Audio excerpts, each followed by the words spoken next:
Excuse me, did you happen to see where the missing scholars went? You mean the village keepers? Oh, let me think. When I was eating dinner the other day, I saw one of them by the side of the road, muttering away and eating mushrooms and tree roots. They shouldn't go around eating that kind of stuff.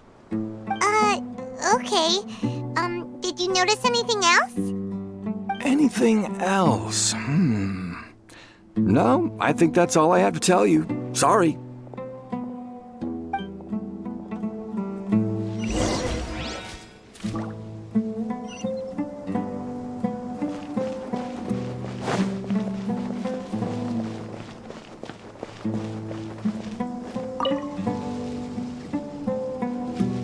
The scholars that have gone missing.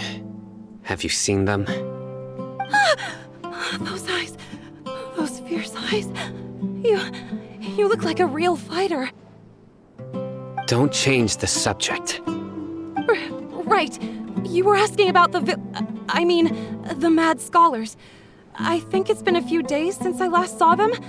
I usually go to bed pretty early, so I'm not too familiar with what goes on at night. But honestly, I feel quite sympathetic towards them. Even though they act a little strange, they've helped me in the past. If it weren't for them, my house would have collapsed long ago. Do you also think Grandpa and the others are good people? Grandpa? Oh, hello there. It's little Isak. You mean that nice man who looks like your grandpa's long-lost twin, right? He was actually the one who protected my house. I saw it with my own eyes. He happened to be staying near my house that day and was doing something with his hands on the ground. It's still feels pretty surreal now that I think back on it. Did someone teach them how to do that? Well, whatever the case, I'll always be thankful to him and whoever taught him to look out for others. I'm pretty sure that if I ever went mad, I wouldn't be able to do anything like that. Gotcha. Thank you.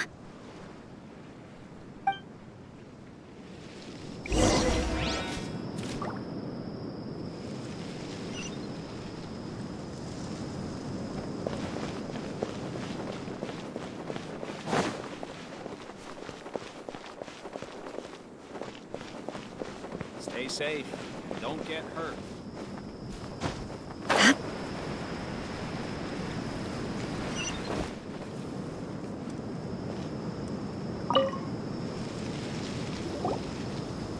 Sir, have you seen my grandpa recently?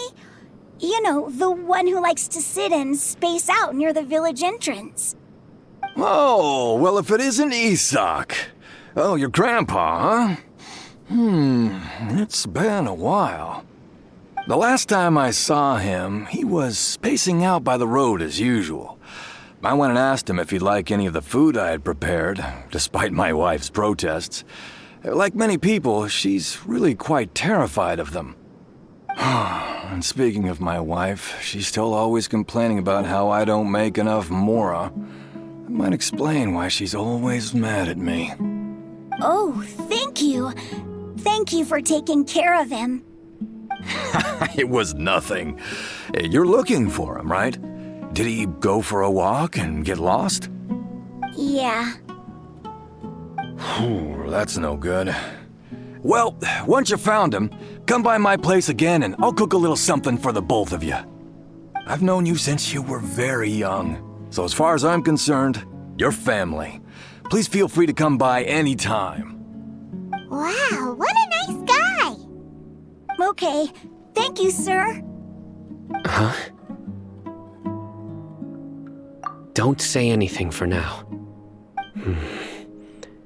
Isak, stay here. Let's head over there.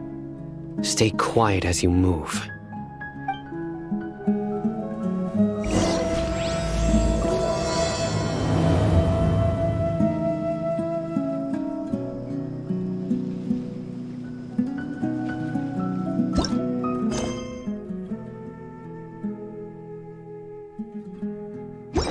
Join the Aramites and embrace a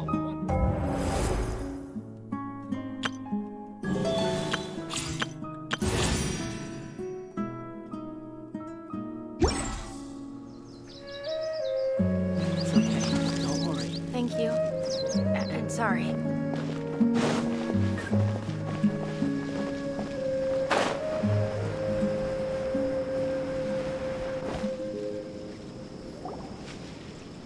Listen, see if you can make out what they're saying. Have you heard? The mighty Scarlet King, the sovereign of our faith, will soon return to this world. Yes, of course I have. The Scarlet King is the one and only true ruler of this land. I've never believed in any other gods. Still, you say he's coming back, but it sure doesn't feel like life's about to change around here anytime soon. What's your proof? Haven't you noticed? The village has been getting more deranged scholars than ever. Delavar was saying that many people also went insane just before the fall of the Scarlet King's civilization in ancient times. We don't quite know why, but it seems like there's some sort of connection between insanity and the Scarlet King. Isn't it a sign of the Scarlet King's power that all the mad scholars have disappeared? If you ask me, they must have been chosen as the final sacrifice for the Scarlet King's resurrection. Huh. Now that you say it, that does make some sense. Does this mean our lives are finally going to take a turn for the better?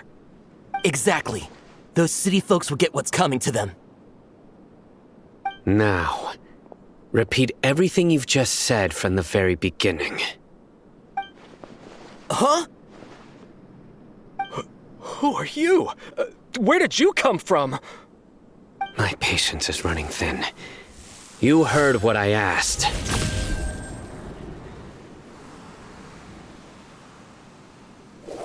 Yeah! Bro, This guy's something else. Just look at his eyes. One wrong move, and he's gonna flay us alive. Let's not get on his bad side, okay?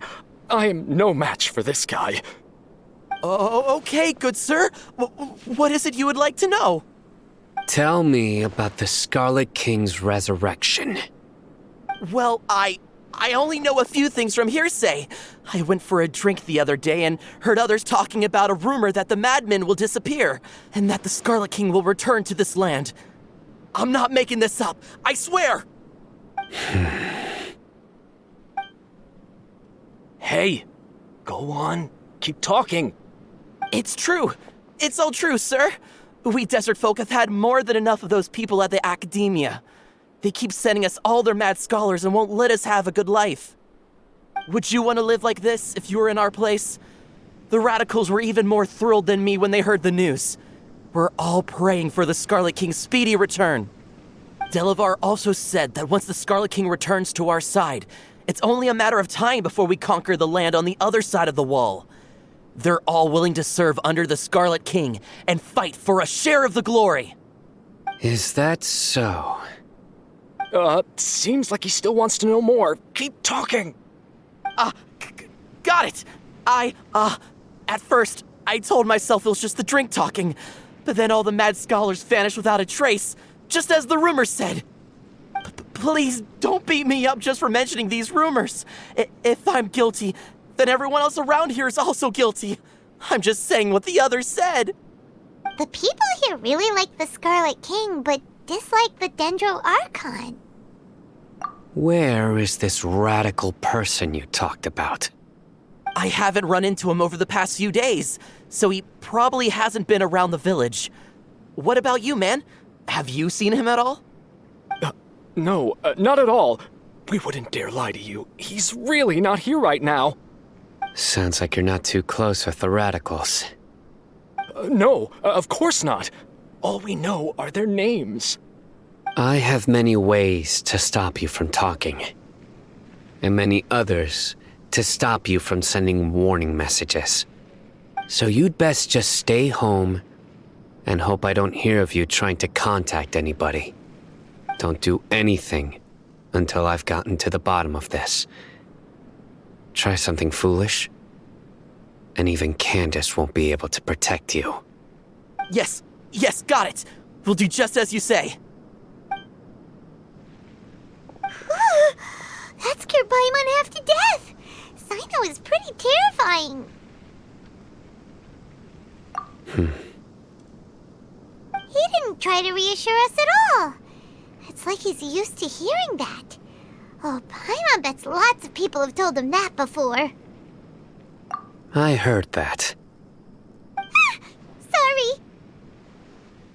It's part of being a Matra. The rumor we heard just now seems like a strong lead, but we need to check a few more places. Very well.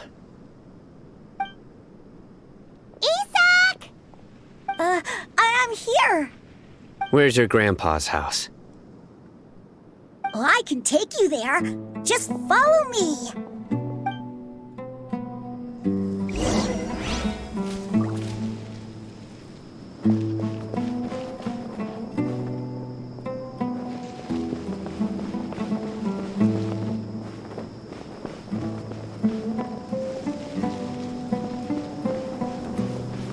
Grandpa, he likes to be alone. Sometimes he stares at the sky in a daze, and other times he just pokes at the ground with his fingers. Every now and then, he yells out at the top of his lungs, so a lot of people are really scared of him. But he's a good person, really. I know he is. I swear, he's just like my real grandpa.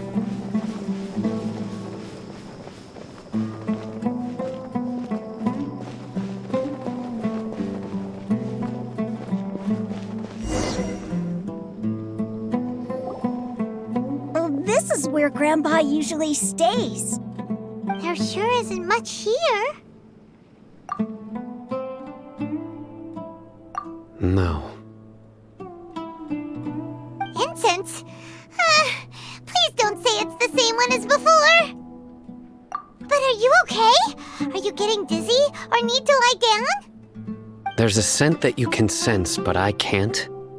A certain traveler here once passed out from that smell. Thankfully, Tainari saved the day. And then he gave us a long lecture to explain all about how it worked. So, you know Tainari? Huh? You know him too? Are you two friends? Yes. Now that I concentrate, I can also make out the scent of incense. Wait, surely Tainari didn't lecture you too. No, no need. Did you first encounter this scent at Tainari's house? In the forest. From a scholar.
What are you looking for, Sino? Here it is. Take a look right here. Paimon doesn't see anything. Although the traces have been completely buried in the sand, there are footprints here. From the size and shape, they belong to an adult male. This pattern is a common one from this area. Local shoes. This was probably someone from the village. The scent is quite faint, but still extant. The footprints head in the direction of the door. But who would come looking for Grandpa? He doesn't have any friends. We'd have to ask whoever lured him away with the incense. Huh? So you can lure someone away with just a scent?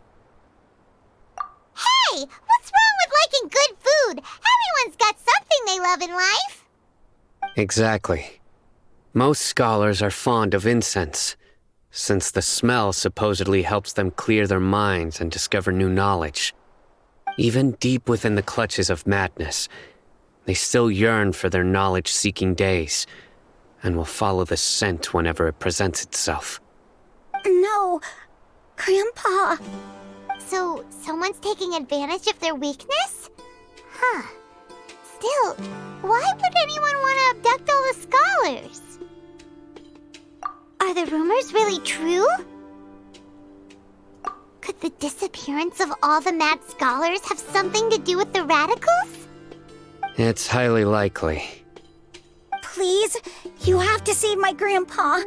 Grandpa's never done anything wrong. Please help him. Sounds like we'd better help get him back. Don't you worry, Isak. We won't let whoever took him get away with it. Let's head to Aru Village and inform Candace and the others about what we learned here. After that, we'll set off to find the scholars.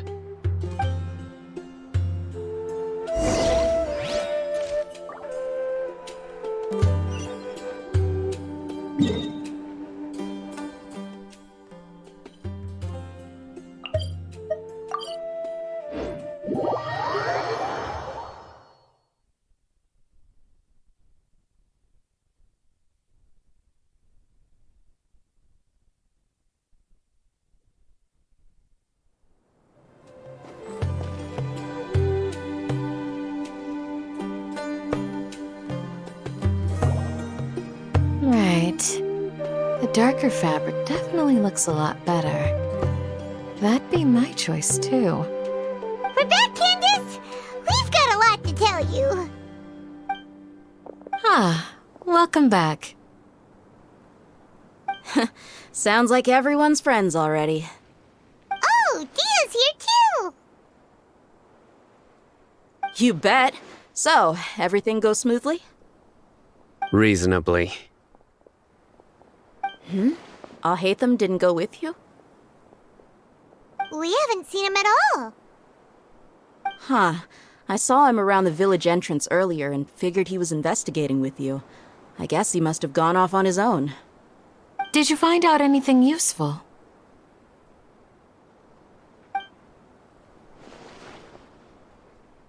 I see.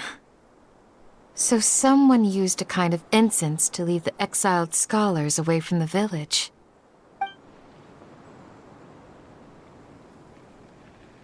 The resurrection of the Scarlet King? First I've heard of it. Far as I know, the kind of incense you just mentioned is only popular beyond the wall. Scholars are fond of it, but as you can see, there aren't many scholars still studying around these parts. No seller would be able to make a profit here. Not to mention, making incense is a labor-intensive process. You won't see anybody in the desert with the patience to make or sell something that requires that kind of effort. It seems someone from beyond the wall must have been supporting this. Makes sense. So what should we do then? Do we go back to the academia and search for leads there? If it was any other day, that would be your next logical step. But today, you've got me on your team, so you get an extra tip. Didn't you say that the villager got his news from the tavern? Well, I also like to drink at the tavern, so I know a thing or two about these radicals he mentioned. If Paimon remembers correctly, the leader of the radicals is some guy called Delavar. Ah, yeah. Delavar, the scar-riddled bandit, Engur, the wide-eyed butcher, and Jabari, the duck-tailed bearded crook. The whole lot of them are known around these parts.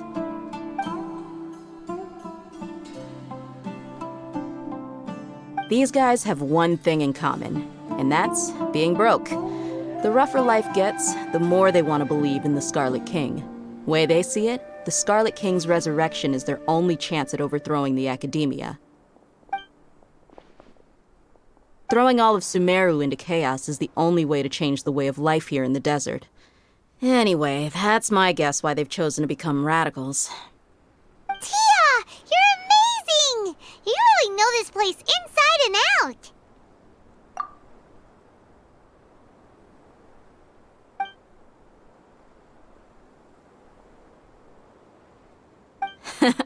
No merc can afford to slack off on gathering intelligence. Every mora I've spent in the tavern has been a valuable investment. Let's head out. Now hold on, you're staying right here, Sino. Why? Aru Village is not a big place. Outsiders stand out here like a sore thumb. I'd bet word about you has already gotten out. The desert is unforgiving, so the way of life here is also a lot tougher than on the outside of the wall. You survive on making connections out here.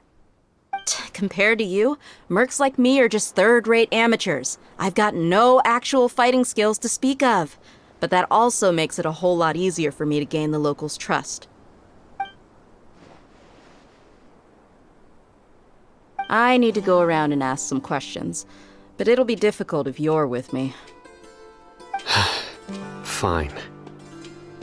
Good, then we've got a plan. The Traveler and Paimon will go to Caravan Rebat with me, and we'll try our best to figure out where the mad scholars have been taken. Sino, you'll have to stay in the village and continue investigating on your own. All right, sounds like a plan.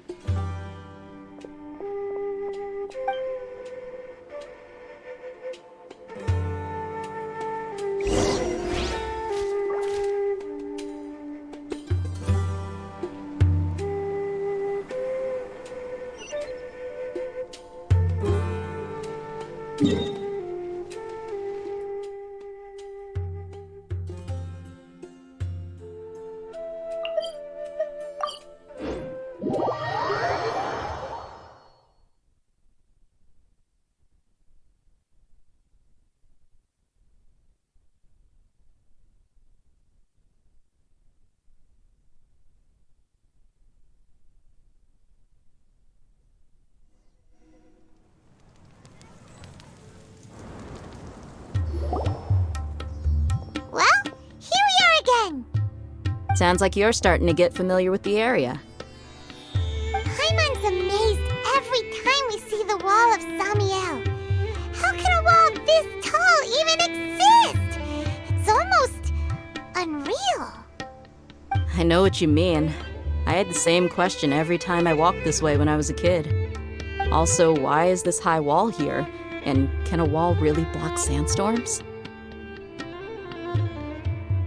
It was only after I grew up that I realized the wall of Samiel isn't just there to keep out the sandstorms. It serves a more important purpose, keeping out people like us. Sumeru is run by wise and mighty sages. To them, us desert dwellers are nothing but tools that can be used and discarded at their whim. We're cheap labor, like livestock, but easier to control. Nothing more. Even if a child from the desert got the chance to obtain an Akasha terminal, almost all their requests for knowledge would be denied. The academia believes we're underserving. Geniuses like Sataria are 1 in a million. The other children never get a single chance to try and rewrite their fate, even though the academia knows very well that we're humans, just as they are. That's terrible. I would tear down this wall with my own hands if I could. Hey, Dia. You're not thinking about doing anything scary, are you? No, not at all. This place just gets me thinking, that's all. Besides, we're here to procure information, aren't we? Yep, we gotta catch those. Shh. Caravan Rebot is crawling with people, so be careful what you say. We don't want anyone to find out what we're here for. Our mission started the moment we arrived here. Let's go check out the tavern. Maybe we'll find someone I know.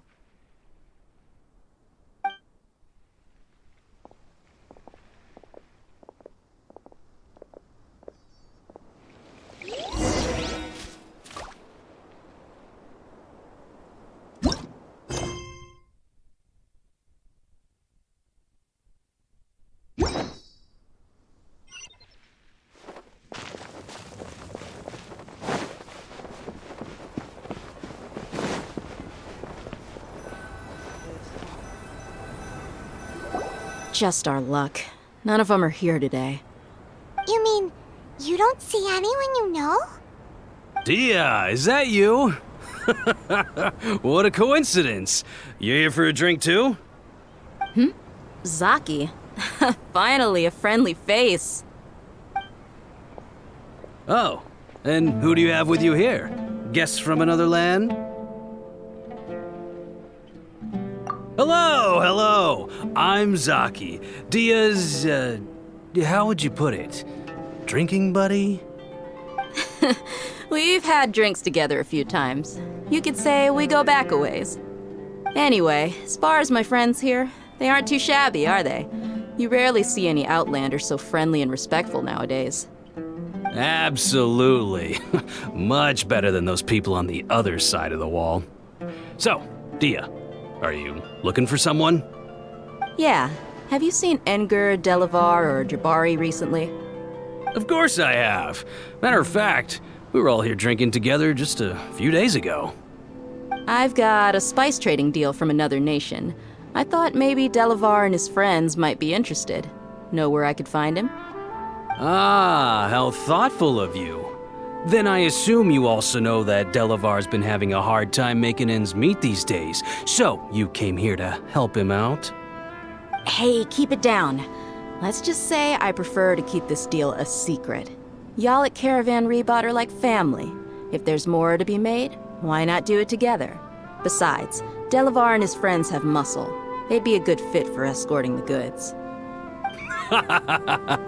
Yes, how considerate of you. Delavar's my friend too, so of course I can take you to him.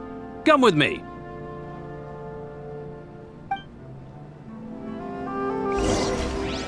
Welcome, weary travelers. All who seek rest can find it here.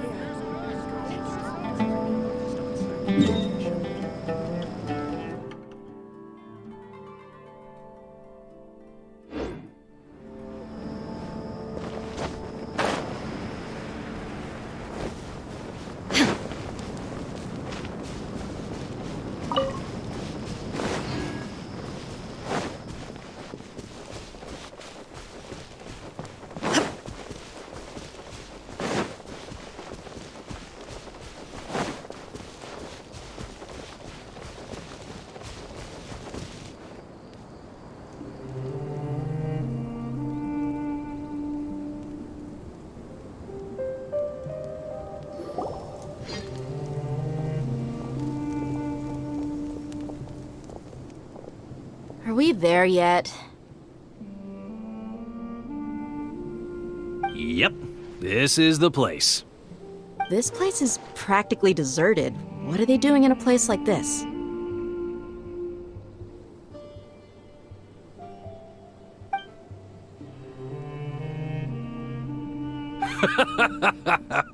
Why don't you take a guess?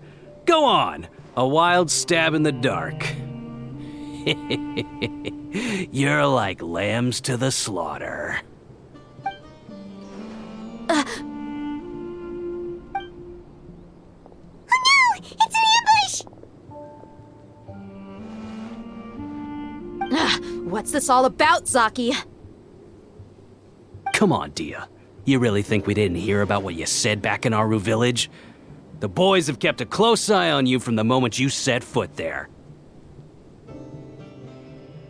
Not only do I know that you're looking for Delavar, I also know that you've teamed up with people from the academia to look for the missing scholars. So, you've been watching us from the very beginning? Uh-oh. Paimon knew leaving Sino behind was a mistake! And you left the strongest one in the village, didn't you? Who do you think you are? You really thought we'd fall for your little business deal nonsense? So you and Delavar have been partners all along. Dia, I guess it's only natural for a traveling mercenary like you to be out of the loop. Those of us who hang around the tavern have stronger bonds than you think. But you got one thing right. We're all looking forward to an uprising in Sumeru. There's nothing more we'd like to see than the desert folk overthrowing the academia. If that's the case, then I'm sure Delavar wouldn't miss a second of it. I'll be honest with you, if it weren't for what you said in the village, your little monologue about the Wall of Samiel would have convinced me that you're one of us. Delavar. And Enger, you're here too, huh? Long time no see, Miss Mercenary. You should have known the traitors are what us followers of the Scarlet King despise the most. Dia, I thought that you, a fellow desert dweller, would understand that the Scarlet King is greater than the Dendro Archon. Little did I know, you don't deserve to join us. Yeah, gee, what a missed opportunity. Adopting radical views and kidnapping innocent scholars, all because of some baseless rumors. Anything else I'm missing out on? See? There you have it. Mercenaries are just a bunch of faithless scum with only one thing on their minds. Mora. Pathetic. You're all like a pack of street rats. You're not wrong. Mercenaries are driven by Mora, and my faith lies with whoever's paying me. As long as there's a profit to be made, anyone can become my friend. Enough talking! Get him!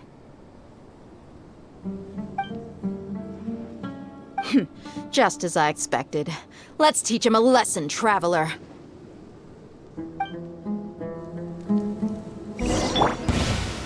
Solidify! New punching. Rest and rebuild! I will have order!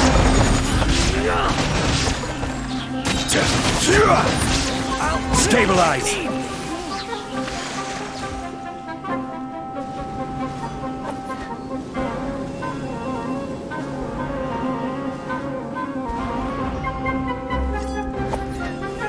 Solidify!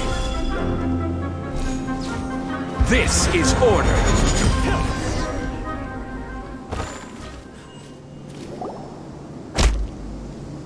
Impossible! How could you? So, what do you think about your meticulous network now, Zaki? How did you say it? It's only natural for a traveling mercenary like me to be out of the loop. I'm guessing your informant told you that I'm just an incompetent merc with no real fighting skills, correct? I mean, that is what I said after all. And of course you would believe everything he reported. The only thing you know about me is that I'm a mercenary, but you've never seen me in action. Even though you heard we went to handle monsters together, you believed that Candace was the only one doing all the real fighting.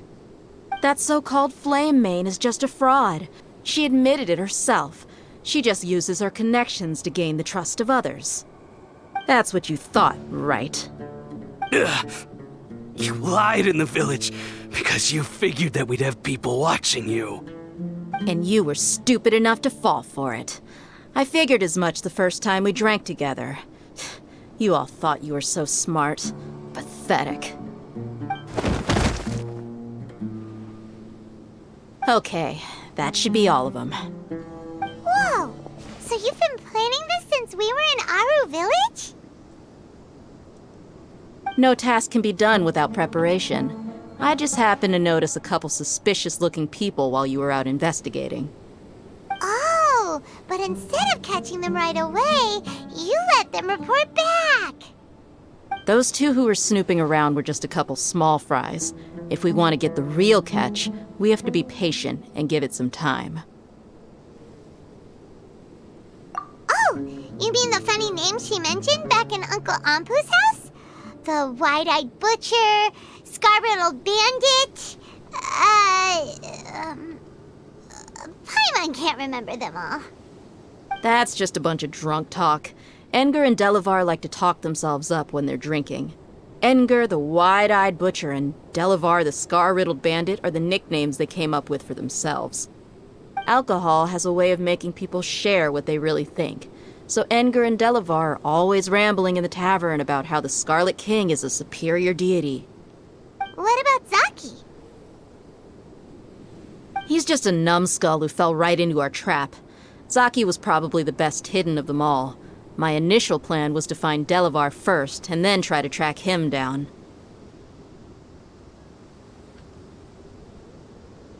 That's what you wanted to ask when we were at Uncle Anpu's house, right? Jabari is one of the villagers you talked to. You know, the one who wanted to treat Isak and his grandpa to some food.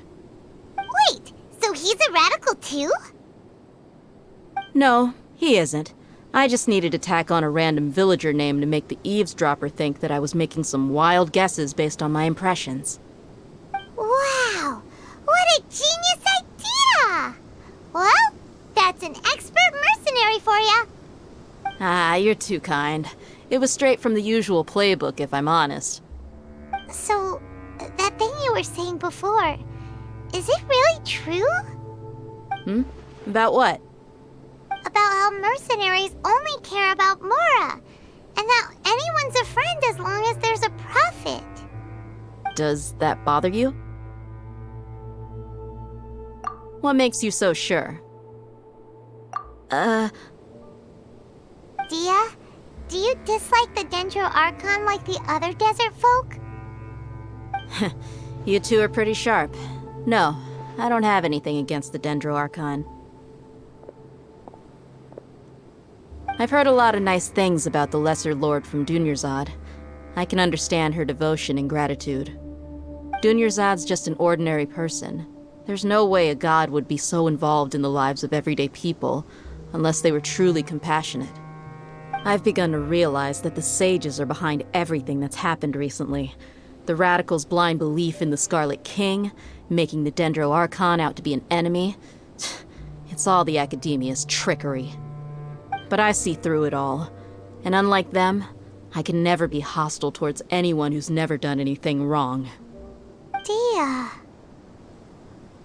Anyway, looks like we're done with business here. Traveler, lend me a hand. Let's tie him up and bring him to the village.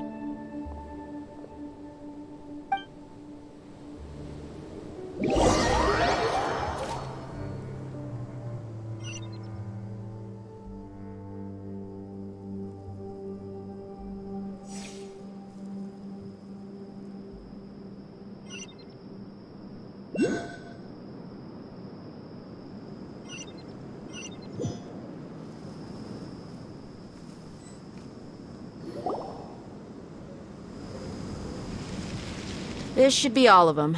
I'll let you take it from here. All right. I'll be in touch. Until then, please stand by. Candace, do you need any help?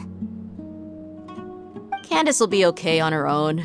I trust her, so you can too. She's been guarding Aru Village for quite some time now. If anyone is qualified to question the offenders, it's her. While I'm questioning them, why don't you pass some time by exploring the area? I'll meet you back here tomorrow morning, traveler.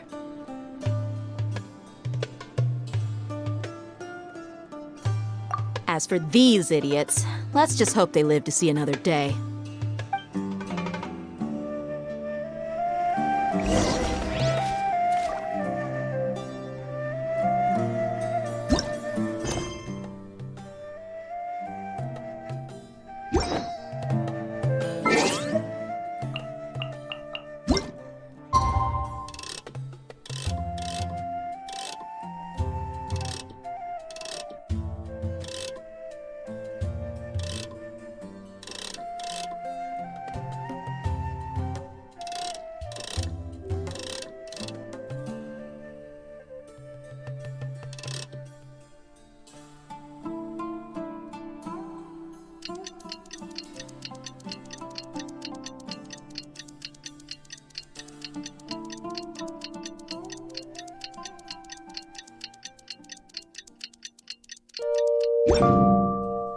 Where do you want to go? Hey, Dia! Right on time. We'll know any moment now. Paimon's been wondering. You seem to know Candace pretty well. Have you been friends for a long time? We've known each other for some time now. She's a pretty interesting person. Even though she's an extremely strong warrior, she never misuses her powers against others. Oh, Paimon knows what you mean. Like a lot of martial artists say, never take the fight outside the ring. Yep, I guess you can put it that way. It takes strong convictions to be as dedicated as she is, and shoulder that kind of responsibility. Us mercs, on the other hand, we pretty much live from one day to the next. Well, Paimon thinks you're great too. Really? Thanks for that. Oh, Sino's here, and he's pretty early too. Yes, I was here yesterday to help out a little. To help out? By doing what? Sharing some interrogation techniques. Oh, you mean you taught Candace some more persuasive methods? Right. Come on in, everyone. Come on, let's go inside.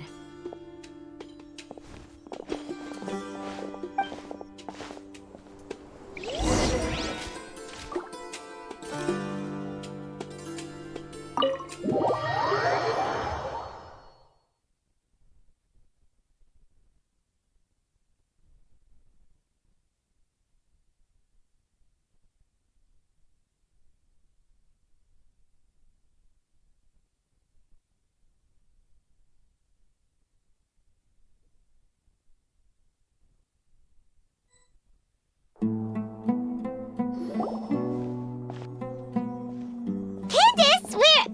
Whoa, you look furious. Do I? Huh. What gave it away?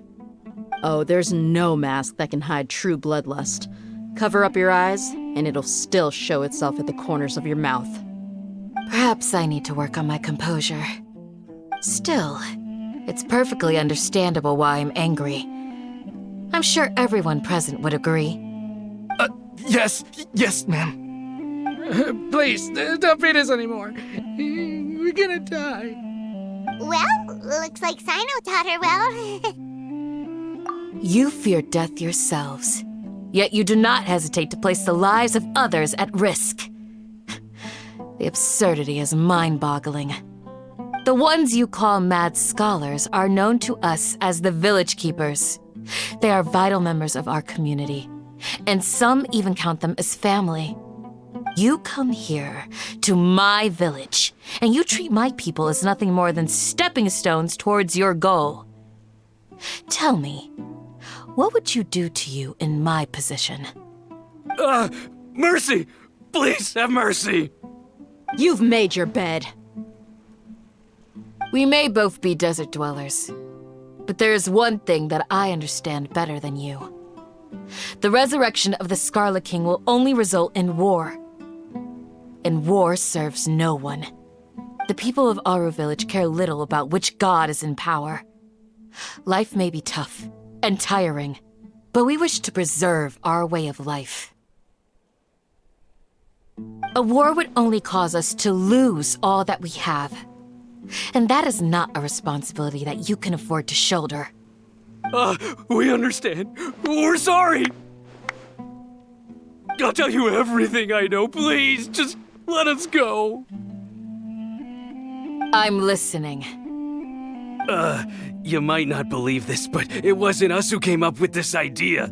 Someone was spreading rumors in the tavern. That's how we ended up hearing about the Scarlet King's resurrection. Some mystery man told us that mad scholars will make the perfect sacrifice to usher in the Scarlet King's resurrection. They give their lives, and we can get anything we wish for. They're called village keepers. Slip up again, and you'll regret it. Yes, sorry. It was all that mystery man's doing. He told us to spread word about the Scarlet King's resurrection and talked us into helping him. In return, he said he'll help facilitate the resurrection process. I'm not sure. That's one. Huh? One what? Strike. You get a total of 3. Then, you die by my hand. Wait, I'm telling the truth. We don't know anything. It was all him. 2. He got us to lure them out of their houses in the night with some kind of incense. We take them to a junction outside the village. Then the mystery guy takes them from there. You gotta believe me, please. I'm telling the truth, I swear. Just ask them if you don't believe me. That was indeed the truth. Traveler, go on.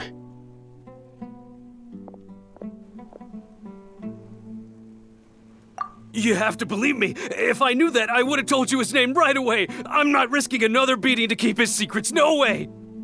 That guy, he wears a cloak, and he's always careful to cover his face. He calls himself the Scarlet King's envoy. I believe I may know what's going on. Uncle Anpu? What do you mean?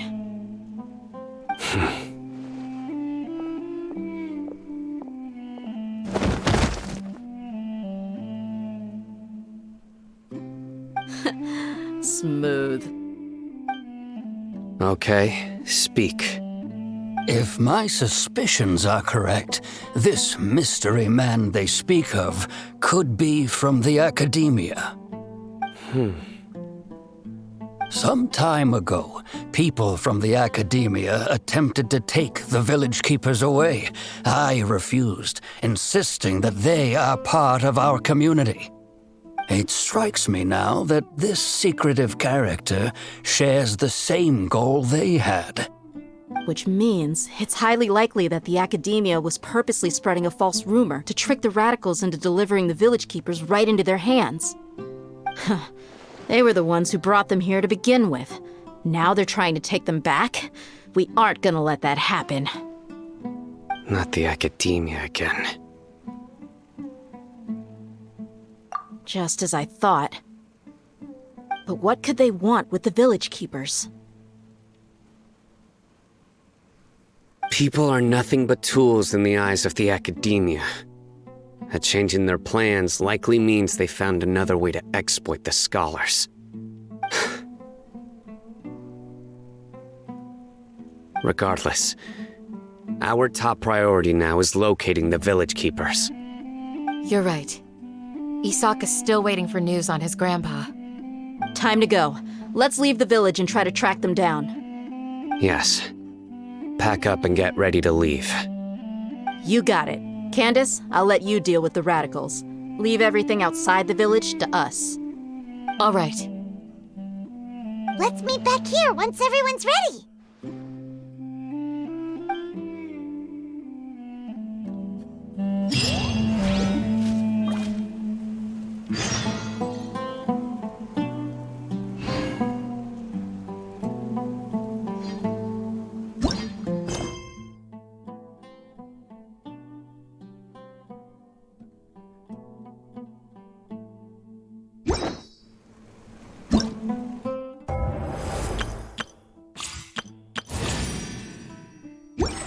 Osmanthus wine tastes the same as I remember.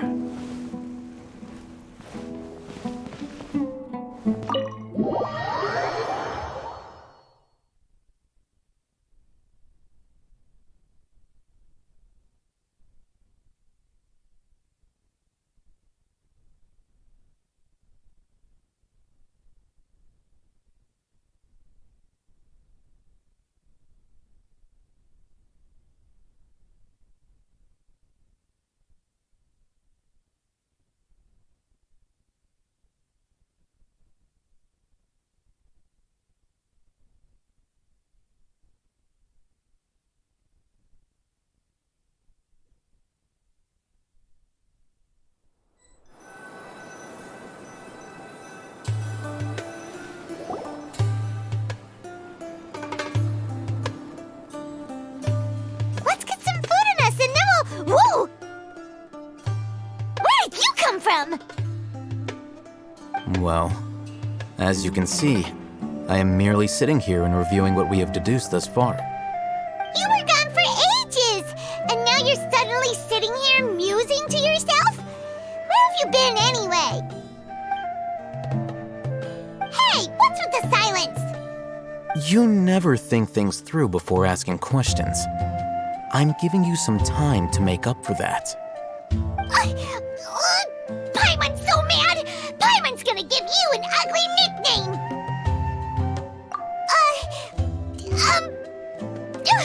Never mind. Paimon's got nothing. There's just nothing super obvious to pick with this guy. It makes it so hard. Well, you've heard nothing to suggest I left this whole time, so clearly I stayed in the village to investigate. Anyway, you plan to leave Aru village and keep searching for the truth of this matter, yes? Yep.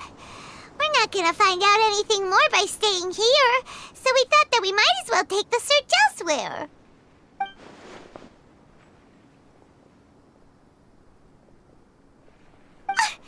Enough with the silent treatment! No. I'm just surprised that you decided to team up with him. Alhaitham, you haven't helped us out at all ever since we arrived at Aru village. Bold of you to question our choices. Yeah, you're all talk! While you were investigating, I had my own work to do, which I've now finished. Really? Paimon doesn't believe you. To be honest, we aren't really a team, so I have no obligation to inform you of my whereabouts. Not to mention that going separate ways allowed me to find some important information that you all had missed. Huh? Right here in the village? Correct. What did you learn? I'm going to take you to someone. But before that, you need to understand where she's coming from. What does that mean? How do you think the residents of Aru village feel about what we're doing?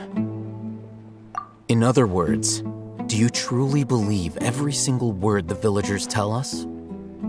You mean some of them lied to us? Hiding the truth does not necessarily equate to lying. Again, these people have their reasons. Remember what Gandis said? Most people in Aru village don't necessarily care which deity is in charge of Sumeru. That's because whether the Scarlet King or the Dendro Archon has power is of little significance to them. By contrast, the perils of their daily lives are ever-present concerns. They won't simply share everything they know with you without good reason. That's why you believed there was no further information to be found in this village. Glad you're following along.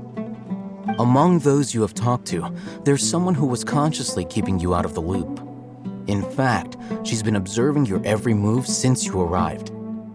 The reason being, to someone who only wants to live their life in peace, any external factors introduce unpredictability into the equation. Those eyes. Those fierce eyes. You look like a real fighter. Don't change the subject. It's quite obvious that she's intimidated by Sino's authority and strength. Right. You were asking about the Mad Scholars. She corrected herself mid-sentence because she's aware that there are Scarlet King fanatics in the village. If she sounds too friendly towards the village keepers, she could easily make herself the Radicals' next target. I think it's been a few days since I last saw them. I usually go to bed pretty early, so I'm not too familiar with what goes on at night. Remember? She made a point of denying her involvement in anything that occurs at night. But honestly, I feel quite sympathetic towards them. Even though they act a little strange, they've helped me in the past. If it weren't for them, my house would have collapsed long ago. After speaking to the village chief, it became clear that the village keepers had protected Aru village at night. In other words, the young miss was very much awake during that time. Then why would she lie? By getting involved with an outsider, she risks drawing unwanted attention to herself. As for why she might be so wary about all this, maybe you should ask her. I'll pass on this one. You said that she is afraid of me. If so, it's best if I stay out of this. We're on it!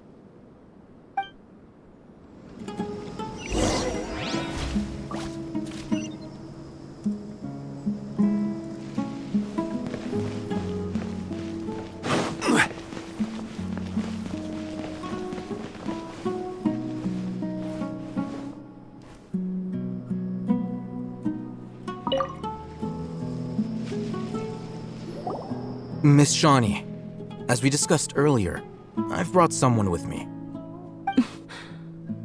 Mr. Alhaitham, I'm aware of where you stand, but how can I make sure that your friends think the same as you? Huh? What do you mean? We need to clarify our stance or something? Go ahead and talk to her. You'll get the answers you want. Go on. Earn her trust. Is it really that simple? May I call you Traveler? Hi, Traveler. I want to ask you something. Do you think the resurrection of the Scarlet King can truly change Sumeru for the better? Why's that? That's very similar to what Miss Candace says. I know you two are friends. That's why I'm willing to talk to you, even though I do have some reservations. Before, I wouldn't even have the courage to ask something like this. Traveler, do you believe our lives will get better?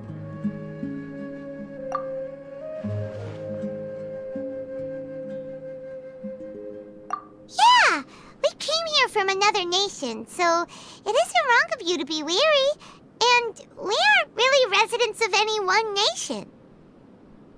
But even so, we've met lots of people from different places, and we've always fought for what we believed in. We have friends in Sumeru, and we want to help them. That's why we decided to stay here for a while.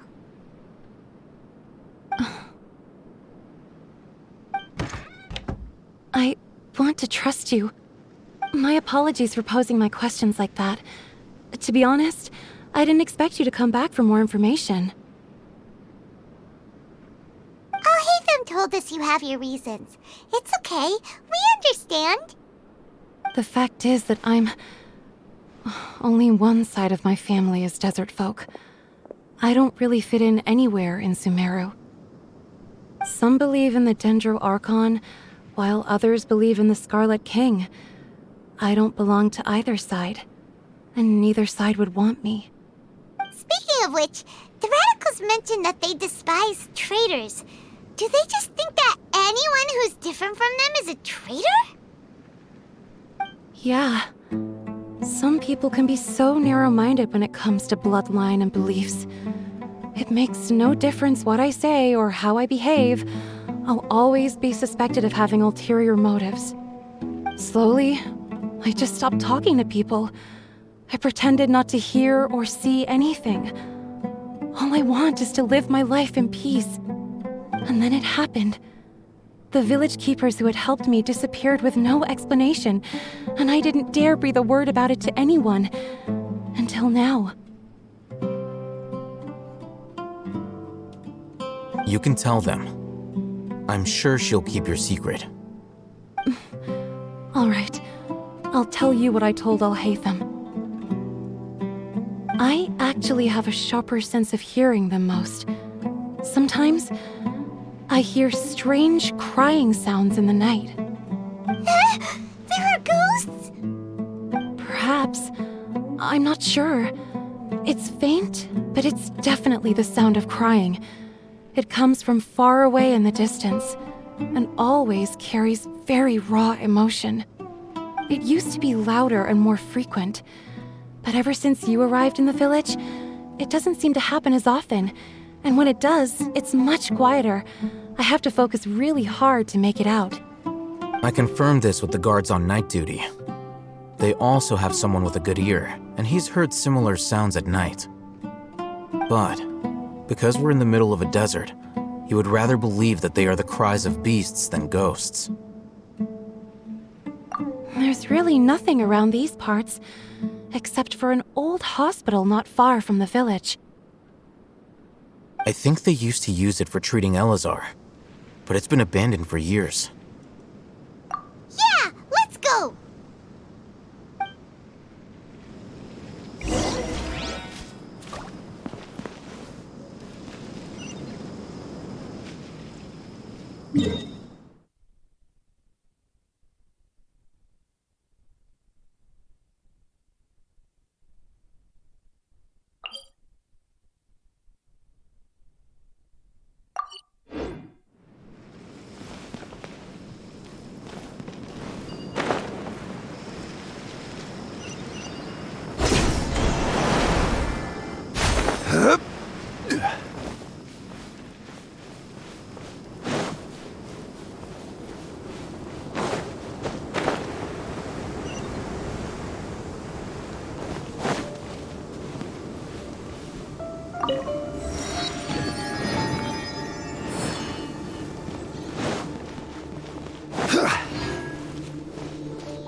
Shape, and there's sand everywhere.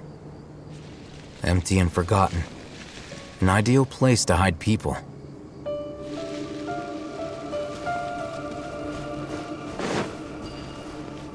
Ah! Monsters! Watch out!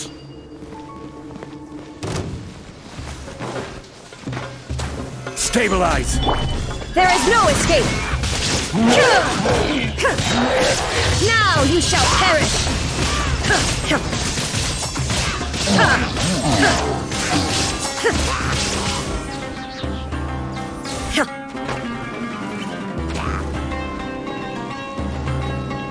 Illusion shattered! Allow me!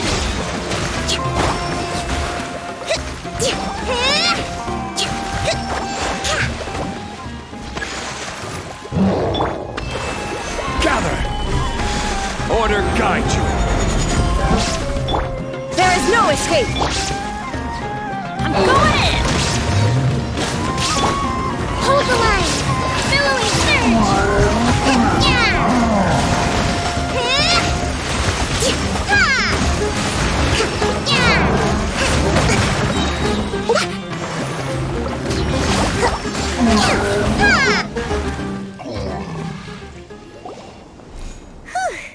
They were easier to deal with than Paimon had expected. Super strong bandits? Or monsters taller than buildings dropping out of the sky? Or, something like that. He looks super serious. We gotta stay on our A game too. This is the one.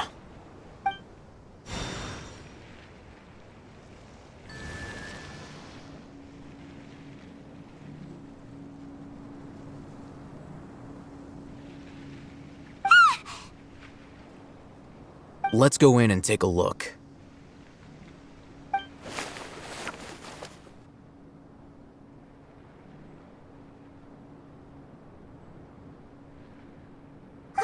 Hey, Ethan, we haven't found squat. Are you sure we aren't wasting our time here? Patience. Shawnee says she only hears the crying at night. We have time to burn. Until then, I'm taking a break. And just like that, he sits down. Wait, he even brought a book to read? What are you reading? Let Paimon see!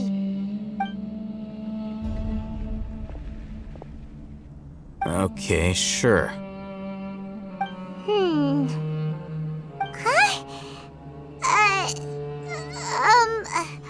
The natural position, which is the positional propensity of an entity in natural motion in contrast with an object in forced motion? Huh? When free from external influences, every entity displays the tendency to follow its natural trajectory? So, you got that? Oh, Paimon gives up! You keep reading your book, see ya! How is he so relaxed? Look at him, reading an impossible book in a creepy place like this. Hey! Paimon's your Tibet travel guide! Paimon knows plenty of useful stuff already! And anyway, is that Paimon's fault that the books people read in Sumeru are so complicated?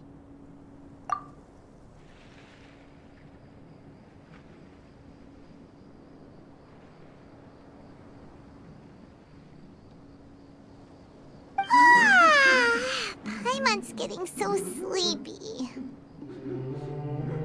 Huh? What was that sound? There it is.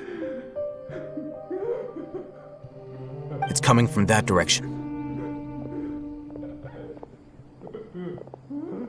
Is the sound coming from here? Huh. Paimon's not seeing anything.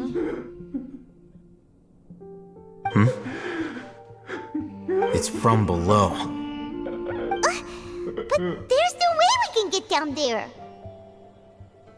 Something is off about the interior here.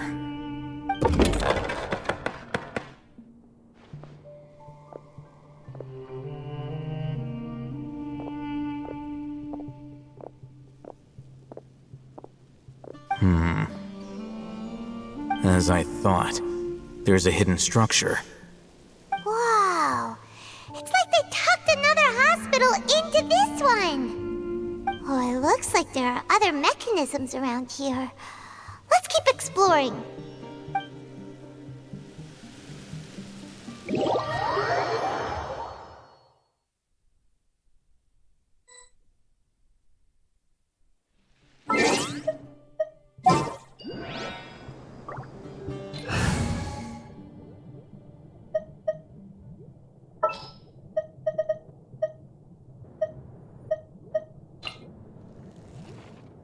Trainee Forest Ranger Kale.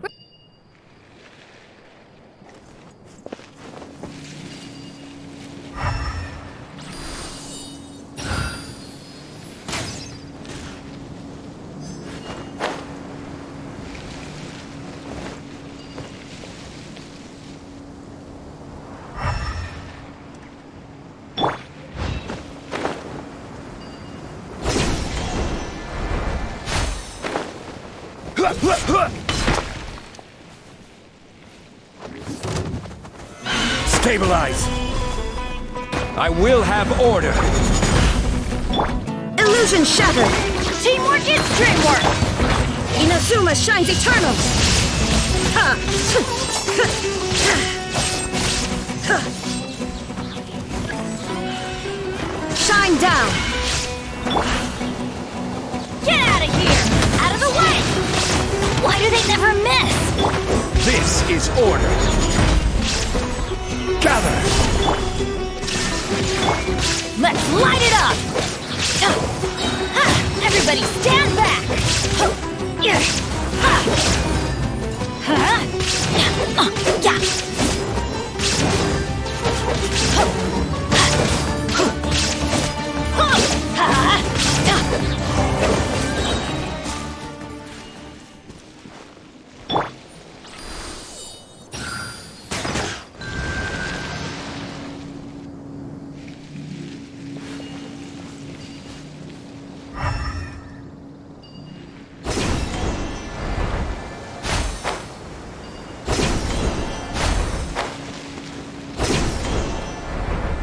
Like a lamb to the slaughter.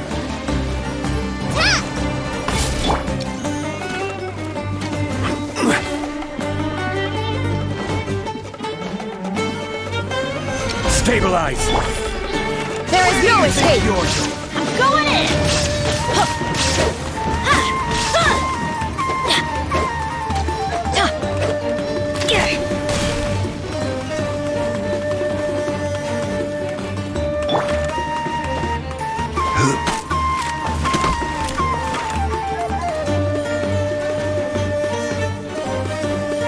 Order guide you.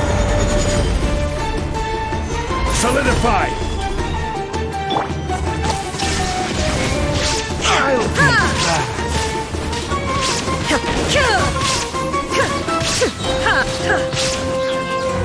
Torn to oblivion!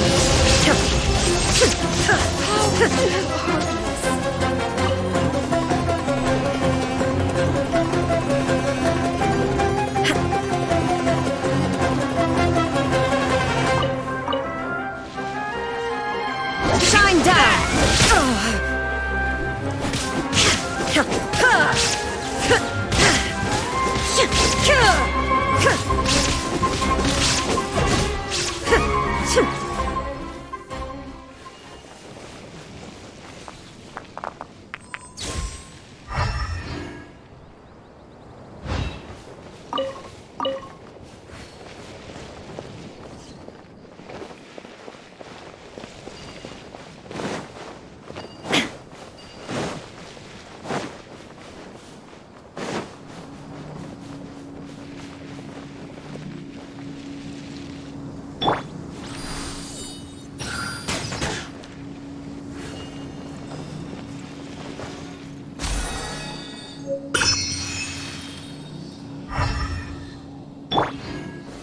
Stabilize!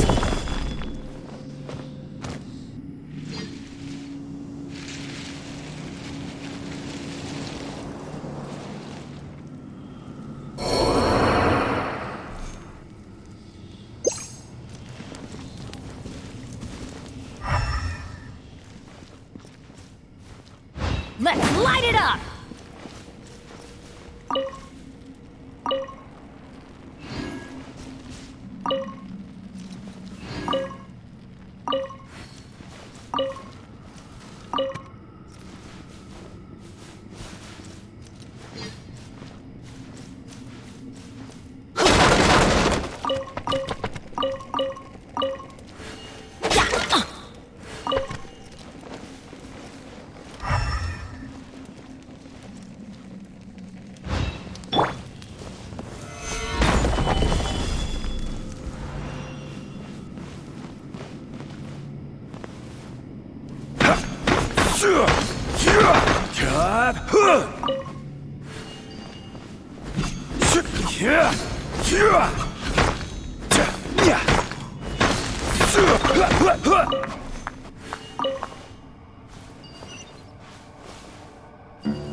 All is accounted for. Let's...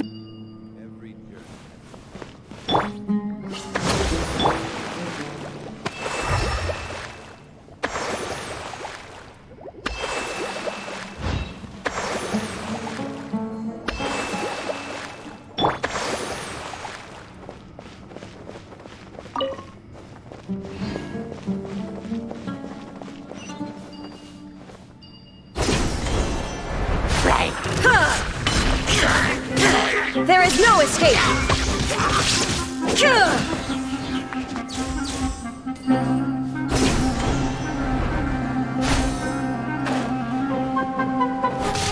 Illusion shattered!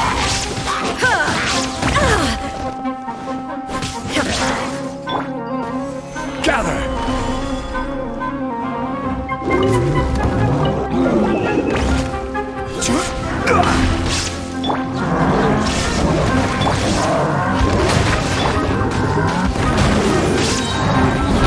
Everybody stand back!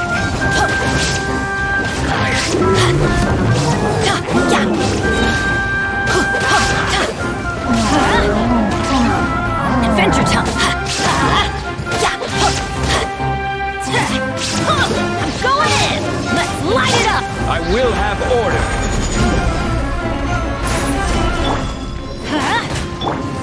Rest and rebuild! Yeah!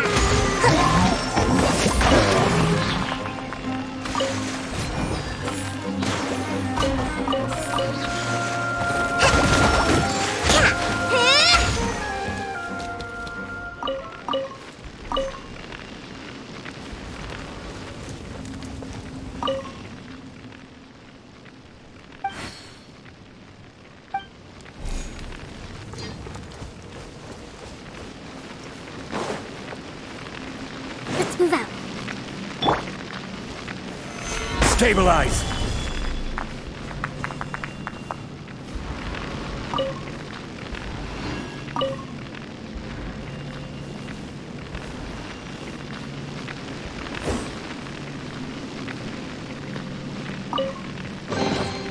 Unsolicited, and all the more valuable for it.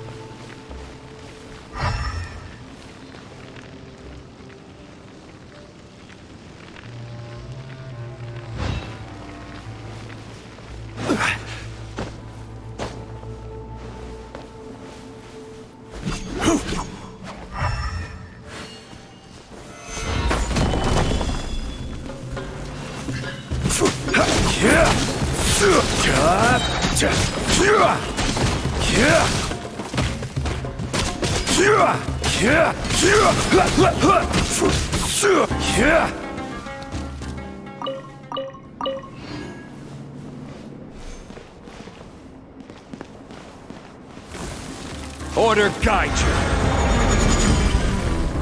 Gather. Shine down!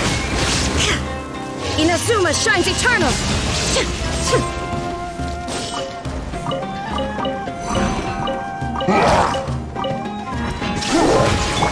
Everybody stand back!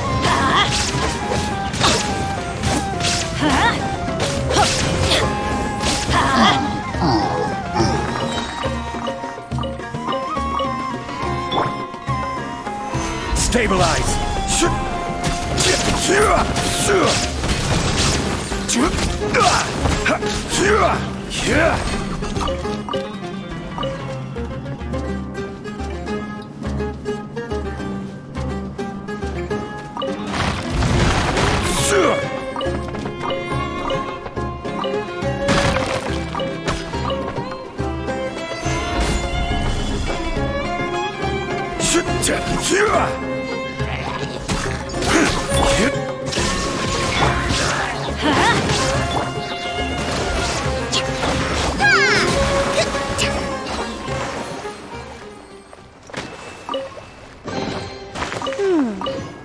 So this is the thrill of adventure.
This is order.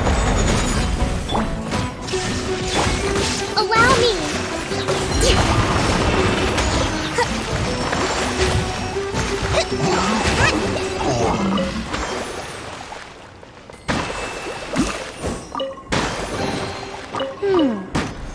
So this is the thrill of adventure.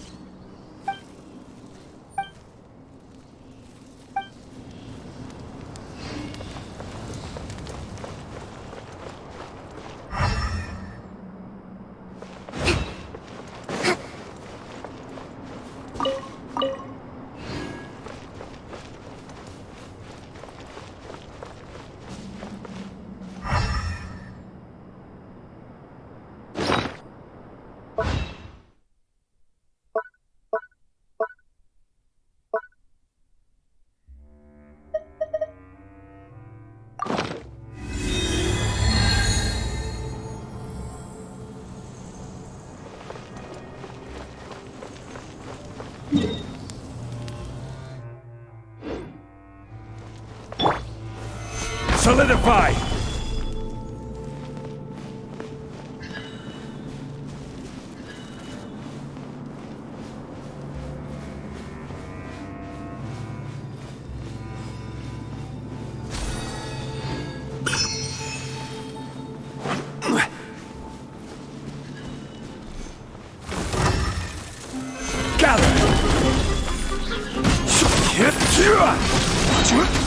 I will have order. Illusion shattered!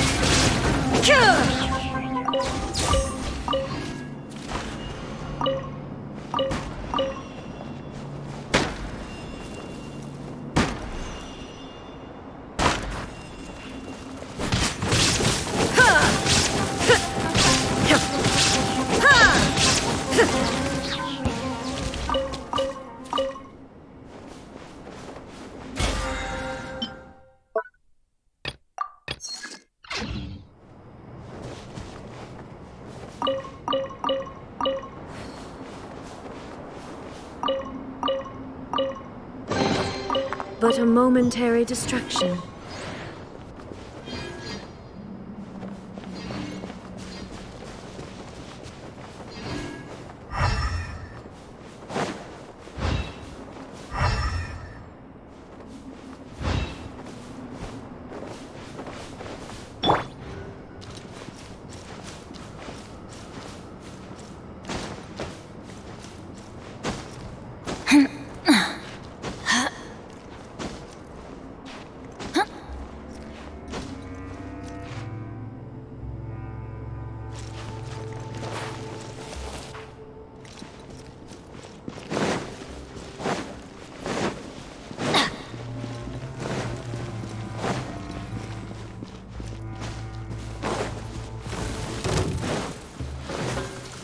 Adventure time!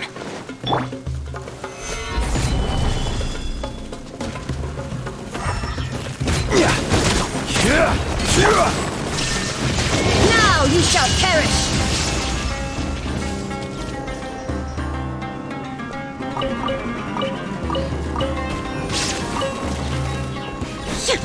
Ha! Let's light it up!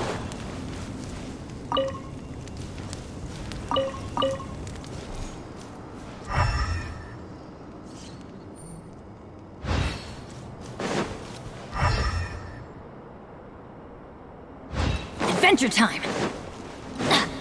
Adventure time!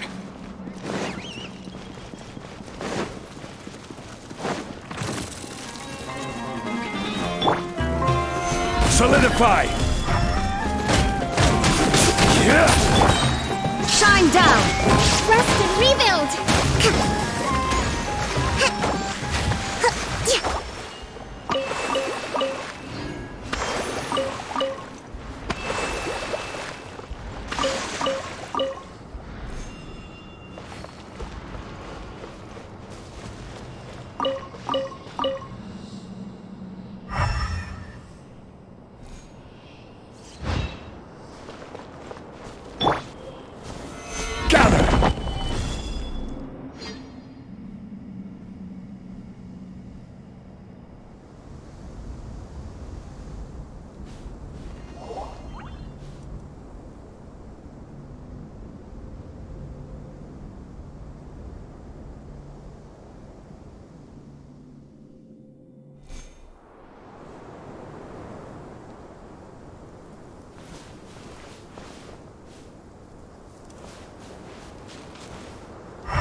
Everything's ready. Let's go.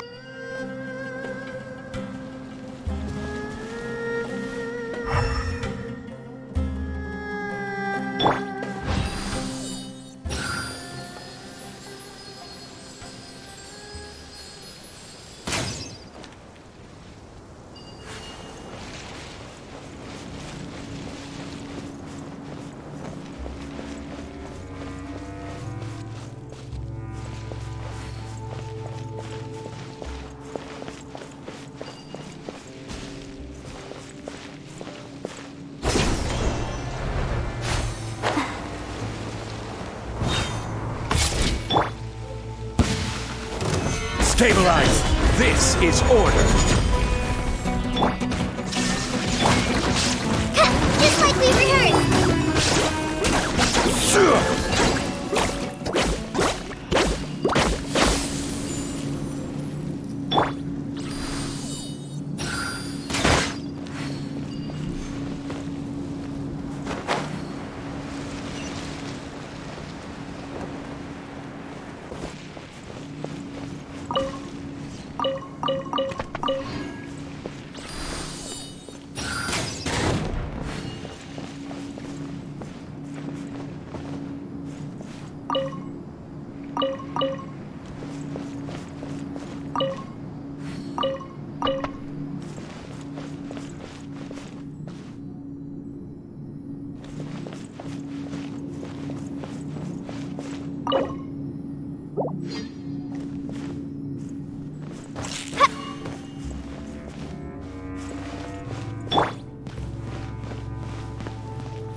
harming him.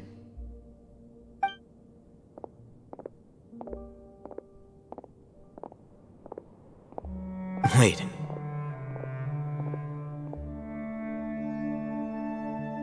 You're...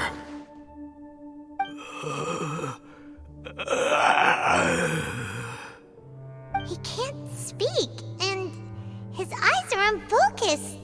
But he looks too young to be anyone's grandfather. Also, why is he the only one here? Didn't expect to see him here. You know him? He's Razak, a senior of mine at the Academia. He's a scholar too? Is he the kind that holes up in a forest and mumbles stuff about training? No. And that's the problem. Razak was never involved in any of those things. He never trained in the forest, let alone reach Satyavada life. Leaving that question aside for the moment, him being here alone means that we might be too late. Looks like they've already taken everyone away. For whatever reason, they left Razak here.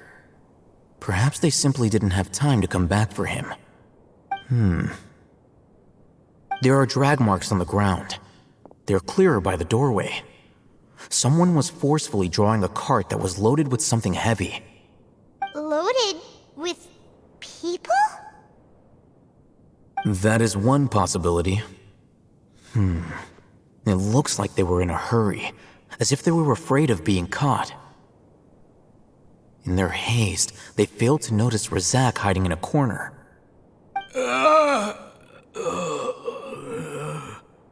The symptoms are identical. Looks like we found living proof. Huh? Why do you say that? Allow me to jog your memory. Recall your time at Port Ormos. Don't you think his symptoms look familiar?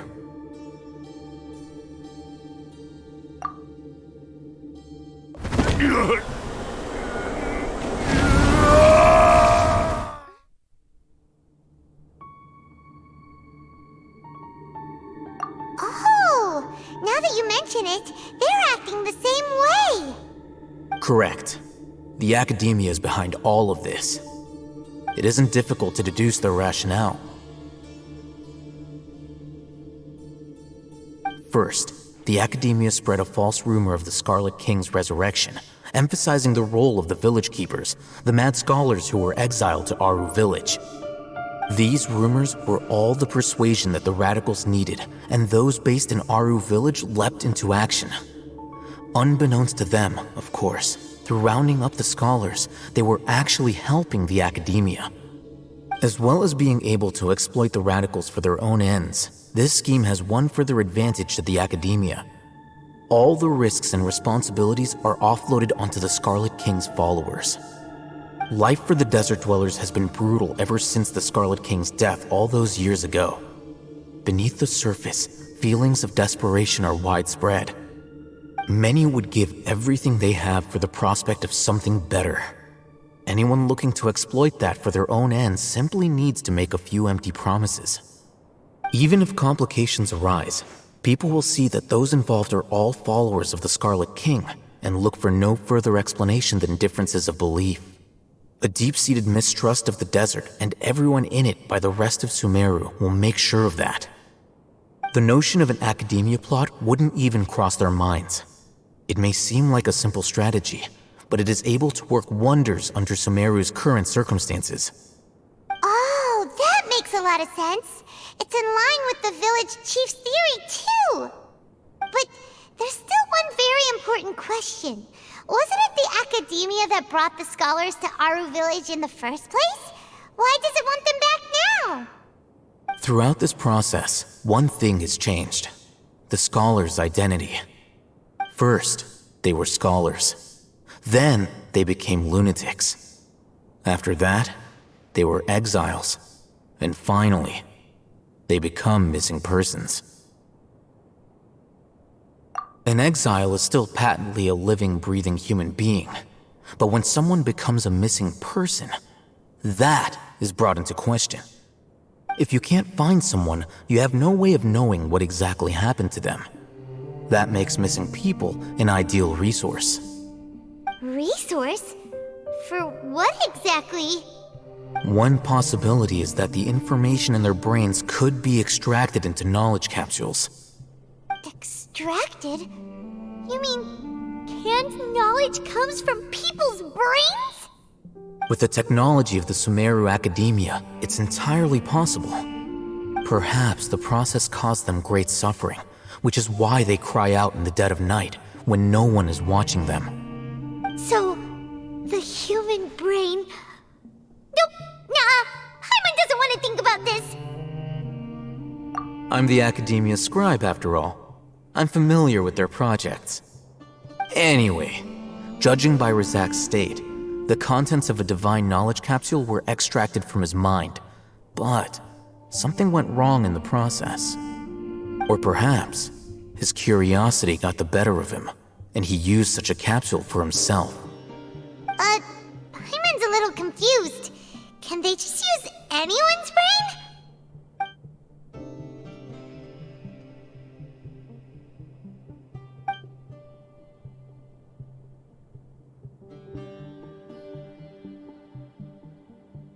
The look on your face tells me you've realized the answer. That's right.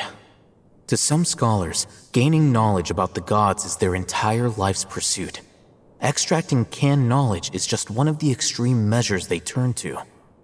However, I can't help but wonder, what do they seek to gain from divine knowledge?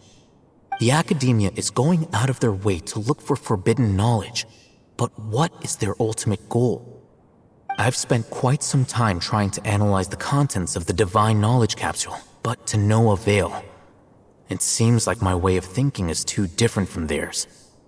You mean you're not even slightly interested in getting your hands on this forbidden stuff? All scholars seek to expand the horizons of knowledge, but I'm not particularly interested in gods, so I don't share their degree of zealotry. Extracting information from people as if they were lifeless objects? If this is the direction of academic progress, then the Academia may as well shut its doors. Sounds like you're really against all this. Of course. The Academia's actions run contrary to their rules. Whether it be academics or knowledge, everything has its boundaries. If those lines are crossed, the rules and order that govern everything in the world will be destroyed. This matter needs to be corrected, just like fixing a typo in a book. Wait, didn't you step in to help because you felt sympathy for those poor people? Not to be callous, but no. My criteria are a little more restrictive than that. There is no shortage of suffering in Sumeru, and the same can be said for the rest of Teyvat as well. What do you plan to do about that? Save every last person? Probably not. Paimon's not sure. You can say that. Simply put, I don't blindly place my faith into strength or heroism. I do what I want. The divine knowledge capsule is something I want to investigate in full. That doesn't mean I'm willing to take action for the sake of a few strangers.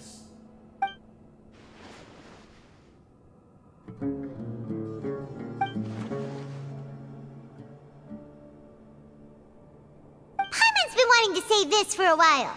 There are a lot of bad guys in the Academia, but you're not one of them. You're their weirdo. You're probably right. Though I must say, I quite enjoy this feeling of being the odd one out. Uniqueness is also an asset, is it not? Wow, that's a great way to think about it. Paimon's really impressed. If only Miss Shani had a similar mindset, her life would definitely be a lot easier. I'm just a more likable person than her in general. There's nothing more to it than that.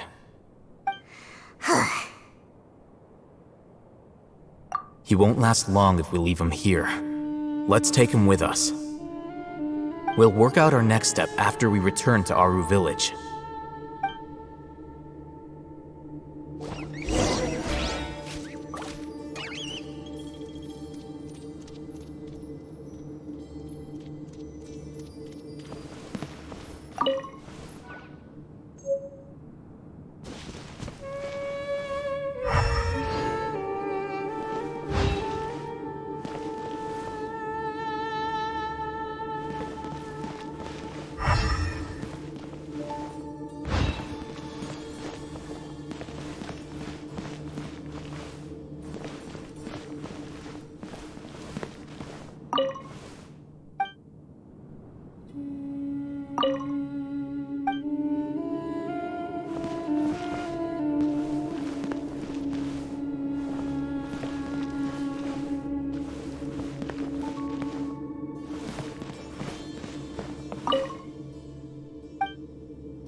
We're back! You must be tired. You should rest and take some water. What's the situation? Who's this? Unfortunately, somebody who's too young to take on the role of Isak's grandfather. Nevertheless, he's one of the people we're trying to find.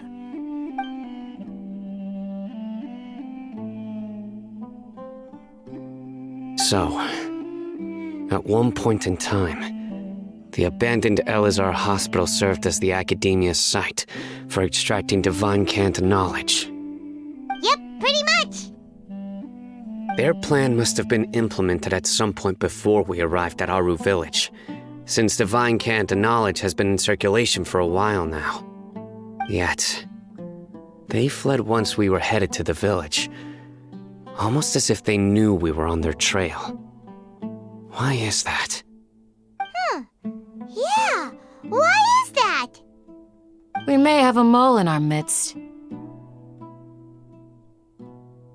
One of us could be secretly revealing our whereabouts to the Academia. Huh? Are our friendships that shallow? Looks like none of you have realized wherein lies the issue. Sino, you're the reason why they can predict our movements. Wait, what's that supposed to mean? Choose your next words very carefully. It is simply a logical inference. I have my reasons. So what you're saying is, Sino's the mole. Interesting. And here I thought you were the most suspicious one, Alhaitham, since you were always acting alone. I know. You have a point. But I realized something as we were returning from the hospital. Sino isn't like any of us. What are you trying to say? Do you still remember who you are, General Mahamatra? As a Matra, you are no doubt privy to certain kinds of information. Before you can take action against someone, you are required to have all the facts available, including the less than savory details. Simply put, the Academia has traditionally allowed you access to a wealth of sensitive information. Knowing their modus operandi, wouldn't you expect them to take precautions against you? If you want to raise a vicious wolf, you need to make sure that you can avoid its bite. The Academia is monitoring me? It's not that simple. The Academia has eyes all over Sumeru, but they have a special protocol for dealing with you. Every so often comes a Nyagarbaha Day.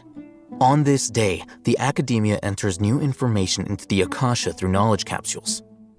I remember seeing the thick notebook next to the control panel once.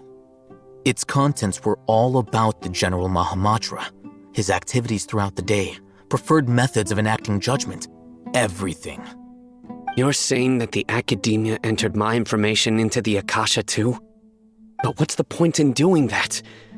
My actions aren't important enough to be added into the Akasha. The Akasha is capable of computation.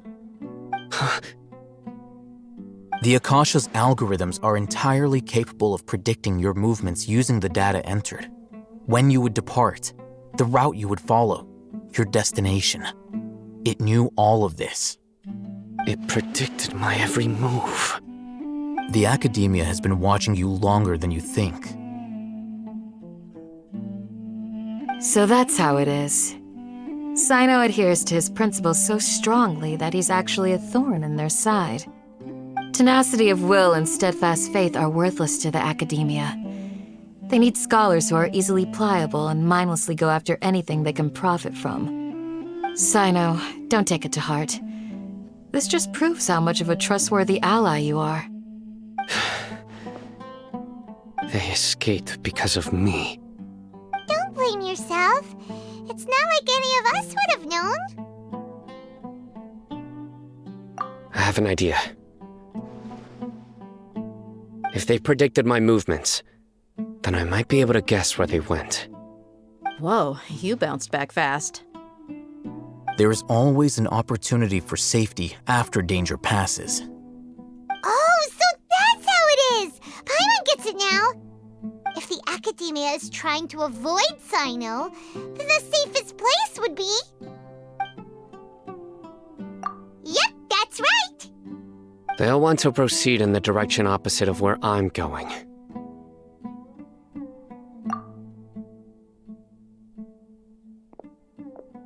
I must go. There's also something I want to investigate. Let's go, guys! After him! Please, wait! I want to go too! You want to go too? If so, you have to promise you'll stay safe. I want to find Grandpa. I promise I'll be careful and not cause any trouble. Everyone, I leave him in your hands. Yay! Let's go! Remember to pack some food with you! Paimon feels like we're missing someone, though.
From here? Yes. After leaving the village, we should head straight toward the desert.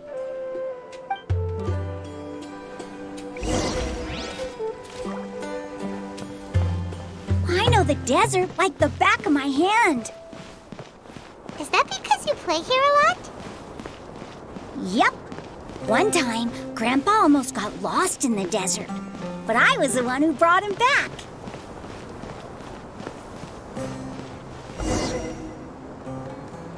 There's something here. What's this? It's buried in the sand. Looks like we'll need to roll up our sleeves and do some work. And Paimon thought running around everywhere was already enough work. Okay. So, we have to dig it out? Whatever's down there looks like it's buried really deep.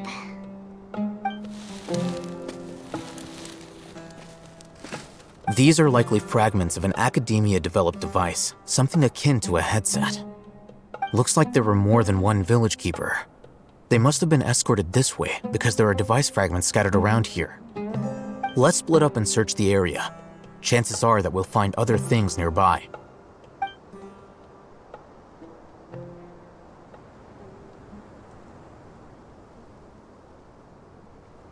Is this what we're searching for? It looks kinda scary. This is definitely a device used to extract divine knowledge. How did it end up buried in the sand? That can't have been part of the plan. They must have been attacked along the way. Wait, what? Grandpa, I hope you're okay. Don't worry, your grandpa's gonna be fine. Razak didn't display any signs of starvation or dehydration, which means that they left fairly recently. We should be able to catch up.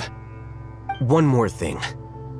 Given that the device had been entirely covered by sand, I believe the attack must have happened prior to the sandstorm. Let's keep going. They can't have gone far.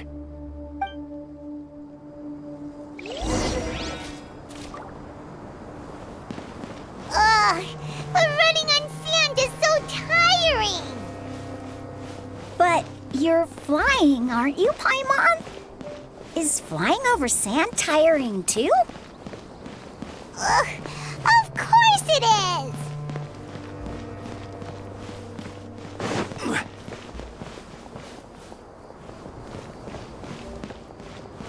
Voices, over there. It sounds like an argument. Whoa, you have really good ears.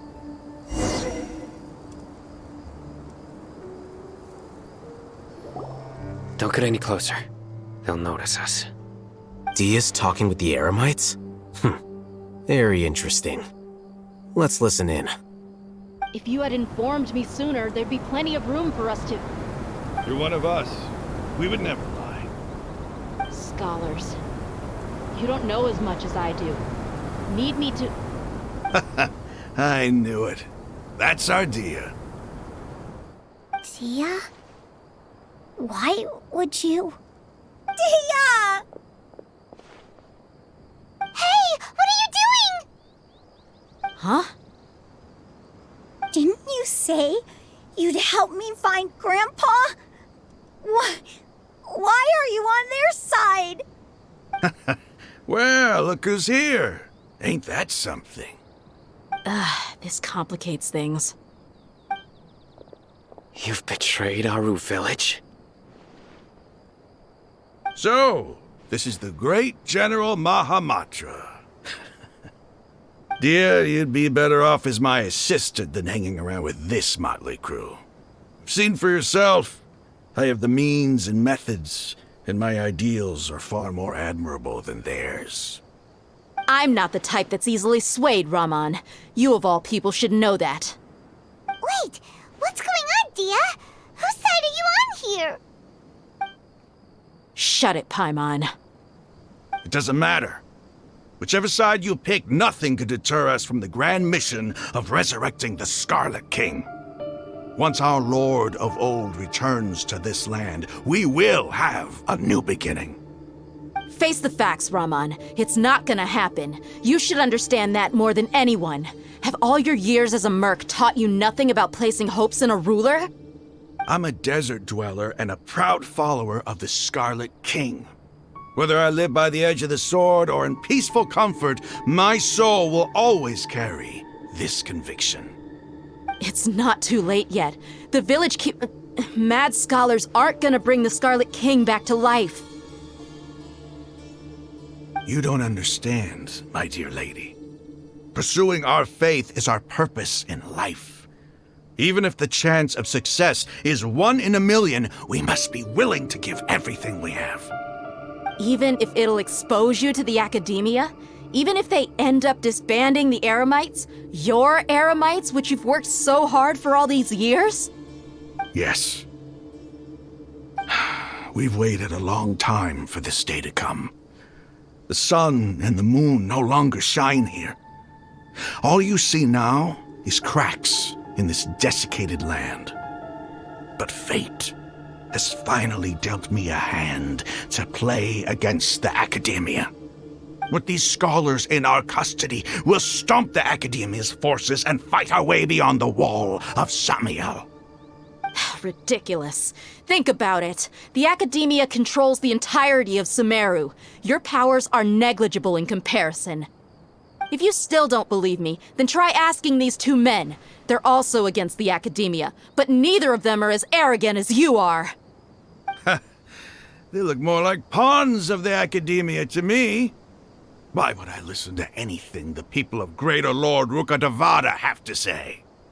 Filthy traitors. Your god abandoned all honor and betrayed the Scarlet King. We desert dwellers will never trust the likes of you. It's impossible to communicate with someone so hostile. Perhaps we should. Do you really believe that by kidnapping the scholars, you'll be able to negotiate with the academia? These people have no value as bargaining chips, but I could be persuaded to take their place as your next hostage. These scholars were exiled from the academia. I, on the other hand, am their current scribe, and will be a much greater asset to you. Wait, you can't be serious. So, you want to trade places with the hostages, do you? Precisely. Any wise person would gladly accept my offer. What are you thinking? What if they decide to kill you instead? Well, that would be bad luck for me. However, I'd get the chance to observe the scholars, perhaps even find out the truth.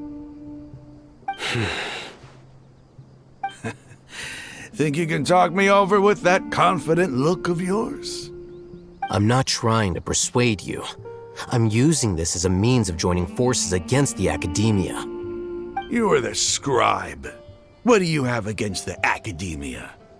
Not all desert dwellers believe in the Scarlet King, and the same applies to the academia.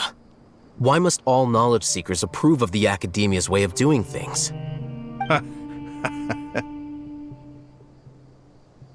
You academia scum. Every last one of you is nothing but a hypocrite, just like everyone else on the other side of that wall. I've made myself clear enough. I won't listen to another word from the Dendro Archon's people. Not so fast. I'll hate them. Do you stand by everything you just said? I never make empty promises. You know you're making a dangerous decision, right? I do. Good. Raman, hear me out. These people are my friends. Maybe you can't take the followers of the Dendro Archon at their word, but what about me? Do you trust me? We've known each other for years. Of course I do. In that case, I'm willing to vouch for their honesty with my right arm. Come on, Raman, don't be a coward. If you're serious about taking on the academia, you need to steel yourself. You can't be afraid. An arm from the Flame Mane. You've piqued my interest. But what if you refuse to oblige? What should I do then? No one's a fool here, Dia. We're mercs. And mercs don't tend to live long unless they have their wits about them. You're not wrong, but this is different. I promised my friends that we'd bring back the village keepers together. Let's do it right here then. Give me your right arm as proof of your resolve. Don't listen to him! He's not even trying to negotiate! He just wants to make things more difficult! That's fine. Are you crazy? We came here to save lives. One arm for that many people is still a pretty good deal, if you ask me. Rahman, I'm holding up my end of the deal here. You'd better not let me down. Sure. Go ahead and cut off her right arm.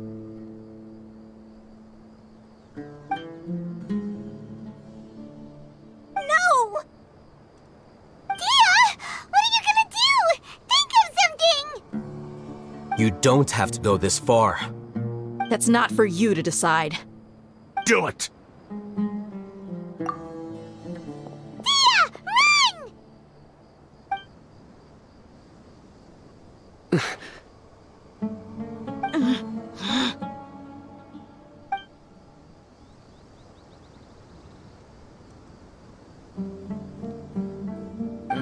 Stop!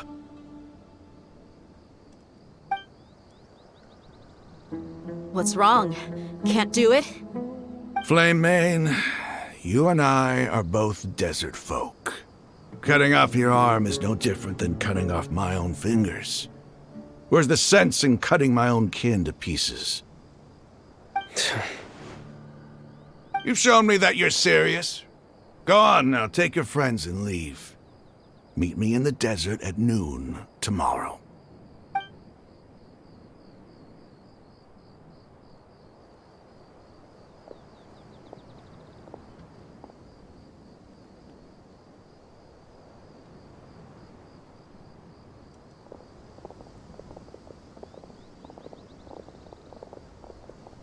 Phew.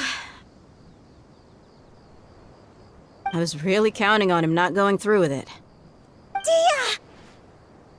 That was crazy! Have you all lost your minds? What if he'd actually cut your arm off? Then I just have to hold my claymore with my left arm.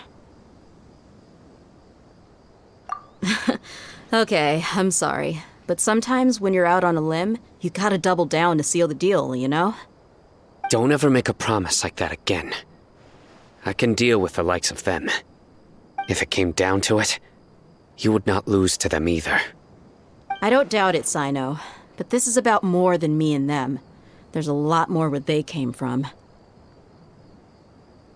Even if we got rid of one bunch of radicals, there are others out there.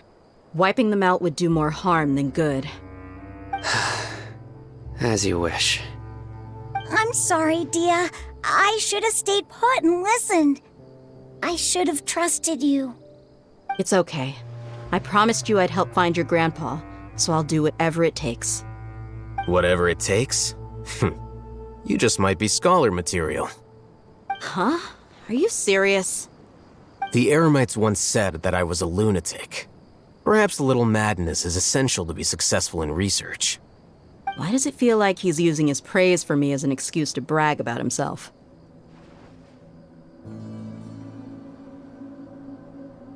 Okay, let's get moving.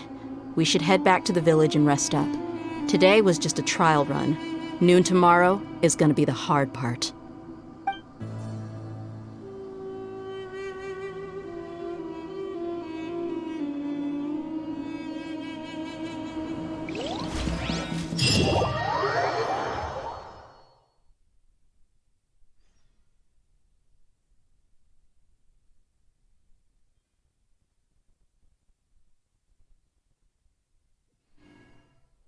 Osmanthus wine tastes the same as I remember. But where are those who shared the memory?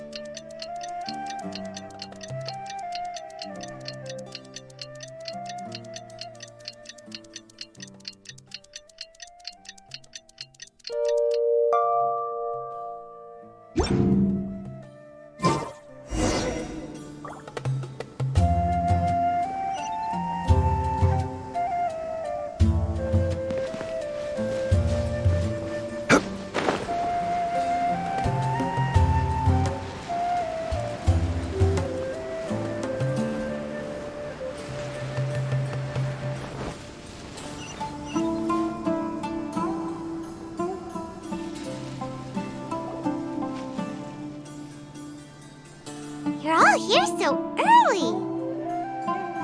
Looks like we have everyone here. Isak, are you sure you want to come with us? I'll watch from a safe distance. Dia, I want to be there to bring Grandpa home. Okay, let's go then. Dia, wait. What's the matter? I heard that you were quite reckless yesterday. No more of that today, understood? Or I'll be very upset with you. Fine.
Gather!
Take heart.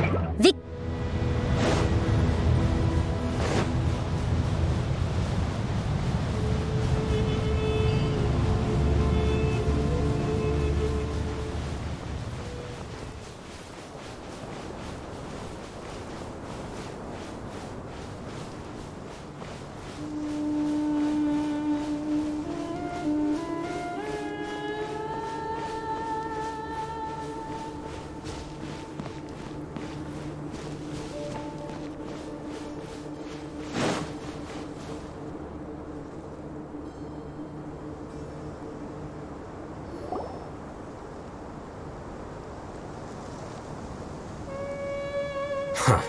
They got here before us. Uh-oh. Is it because Paimon overslept by 5 minutes and held everyone up? Is everything ready? Absolutely. Although, you brought fewer people than I imagined. Bring him over.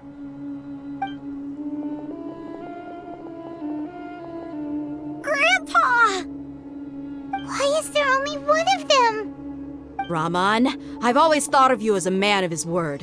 What's this about? It's a 1-for-1 exchange. Sounds fair, don't you think?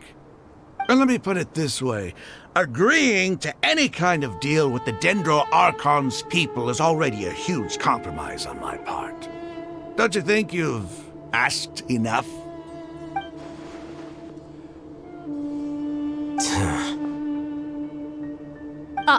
You stay right there!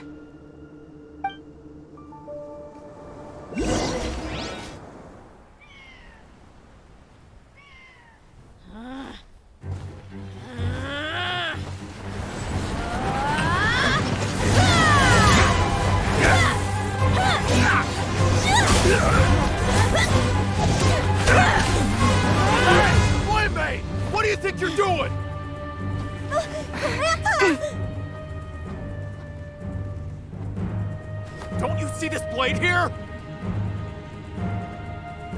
You coward! Why are your hands shaking? Wait a second! It's a earthquake! Grandpa!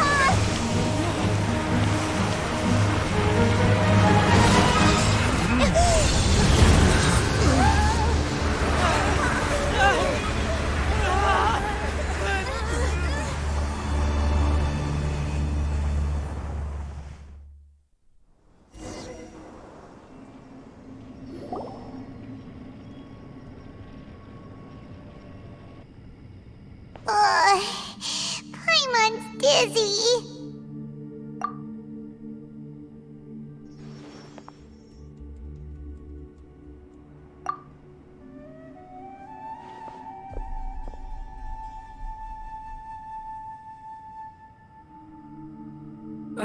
This day's going just great. What a nuisance. The sand dune collapsed. I saw an energy field. The village keeper protected us. It glowed green with dendro. Just like you said, it may well have been the remains of Lesser Lord Kusanali's power inside the scholar's body.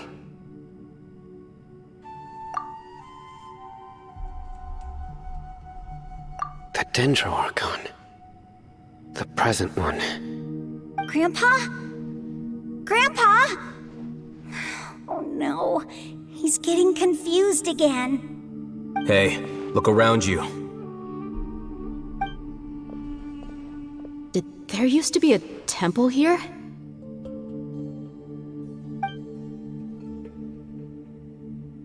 It seems that when the sand dune collapsed, it exposed these underground structures. The symbols on the gate belong to the Scarlet King's civilization. This structure must be ancient. Over time, the sandstorms completely buried it and left it in the state we see now. It could have been an underground palace in the distant past. Oh, a miracle. Praise the Scarlet King! What's he doing here? And his men too? They must have fallen down here with us. Pretty lucky if you ask me. Most of them seem in really bad shape. Except for him. He got off lightly. Mind your head. No, this isn't the time for conflict. Our exalted lord has shown us the way to his sacred palace. He's not actually gonna go in there, is he? As it happens, I want to take a look inside too. What are you doing? Don't you think it's curious? 1 minute, Lesser Lord Kusanali's power protects us from harm, and the next, remnants of the Scarlet King's civilization appear. 2 major deities are vying to showcase their power to us. It would be a shame not to witness them both. Paimon thought you weren't interested in gods. Indeed. In my view, gods are just a higher form of living being, or creature, you could say. New discoveries are always worth investigating. Whether they have anything to do with gods is neither here nor there. Raman, what are you gonna do about your men? I'll just let them lay here. The Scarlet King will take care of his people. Right now, I'm going inside.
It's full of life here. This defies comprehension. It looked completely desolate from the outside. Yet, it flows with energy inside. Yeah, and there's so many plants. It's so pretty. Sir Raman. Huh? Me? Do you see another Raman here? Are you mocking me? What do you mean, sir? Interpret it however you want, but there's something I'd like to draw your attention to. While this structure is clearly left over from the Scarlet King civilization, the energy that flows in here is that of the Dendro Archon. Whatever you say. It's not like I have a vision. There's nothing to be angry about. Think of this as an academic journey. It does seem kinda strange. If that's true, then we might have to explore this whole area to find an explanation.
Stabilize!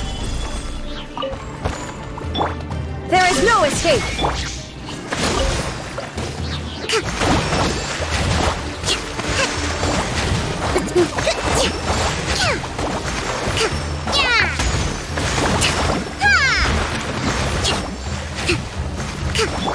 Shine down!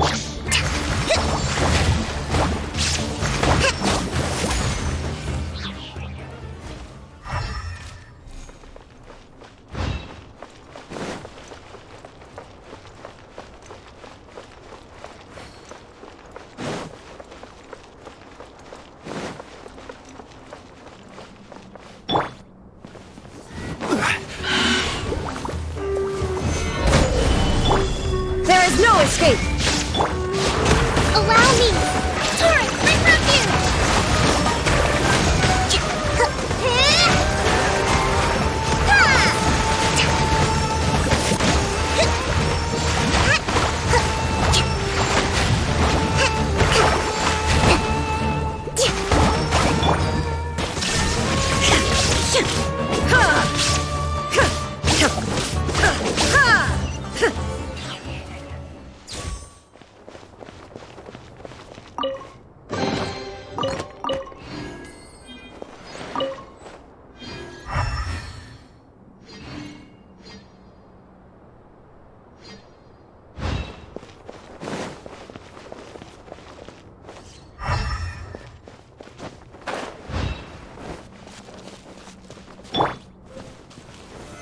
Solidify!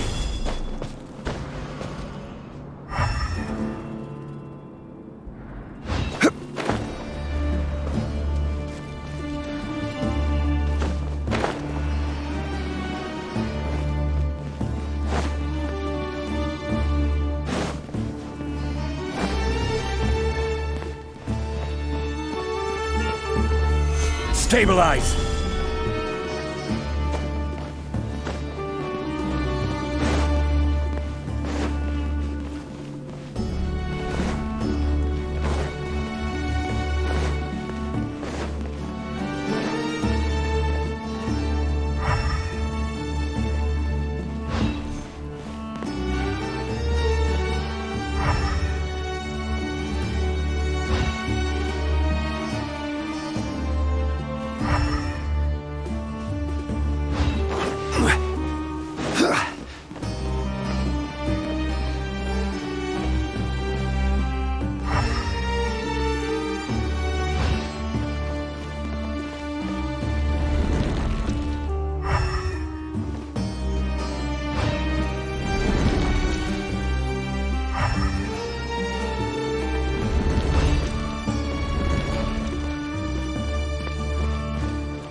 Illusion shattered! Rest and rebuild!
Stabilize! Order guide you!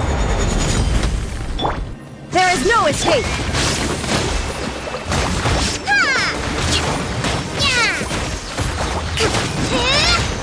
Covenant of the Deep!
Illusion shattered!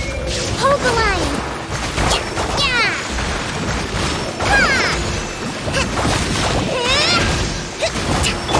I will have order! There is no escape! Inazuma shines eternal!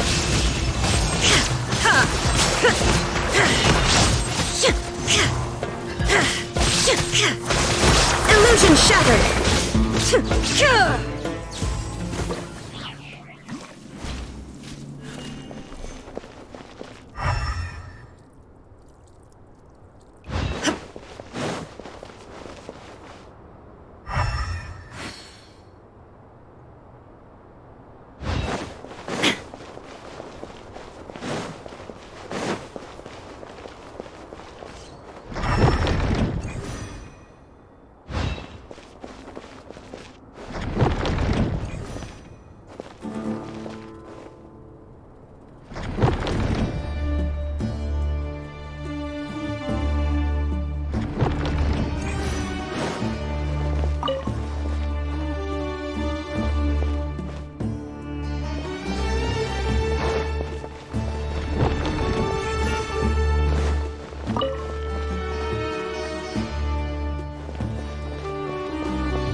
A sight to see.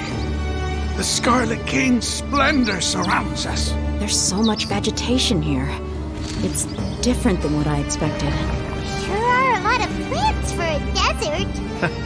That's what I call divine providence of the Scarlet King.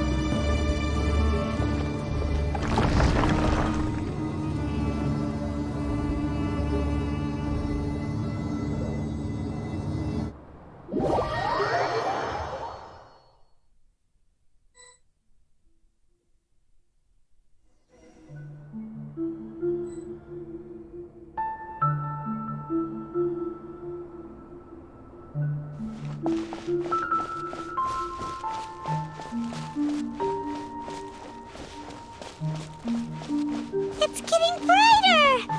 Oh, it looks so beautiful!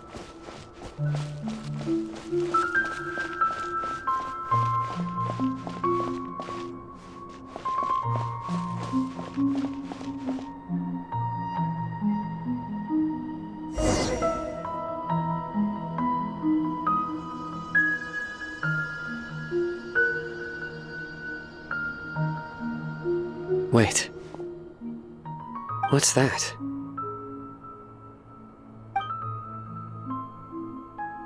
A load of flowers, and it looks like there's something among them.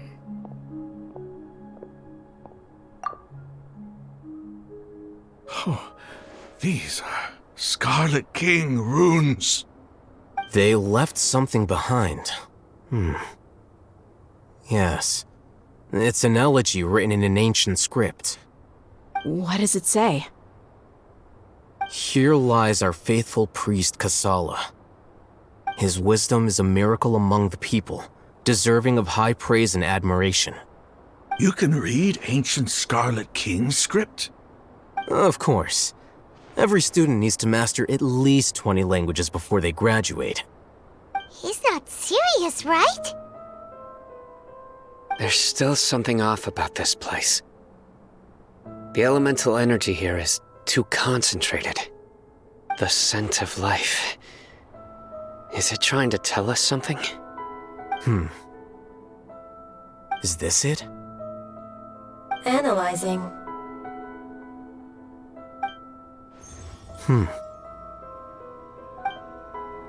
There seems to be a hidden message among these skeletal remains. Excellent. There's a device from the Scarlet King's civilization in this gravesite. I'll transmit the information over and project it for everyone to see. Isn't sharing knowledge against the Academia's rules? Yes. However, under the circumstances, I'd prefer you to see this for yourself. You'll understand after watching it.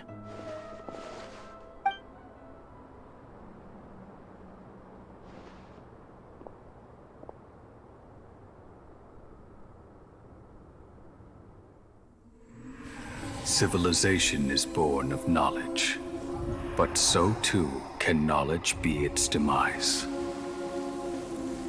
A disaster caught us unaware. It was knowledge that did not belong to this world. The Scarlet King brought this forbidden knowledge into our world, and it quickly spread like a plague.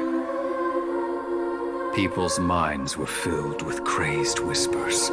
Dark gray scales spread across their bodies. Even the land was stripped of its vigor. Only a desperate, deathly silence remained. Were it not for greater Lord Rukkhadevata from the forests, the damage would have been irreversible.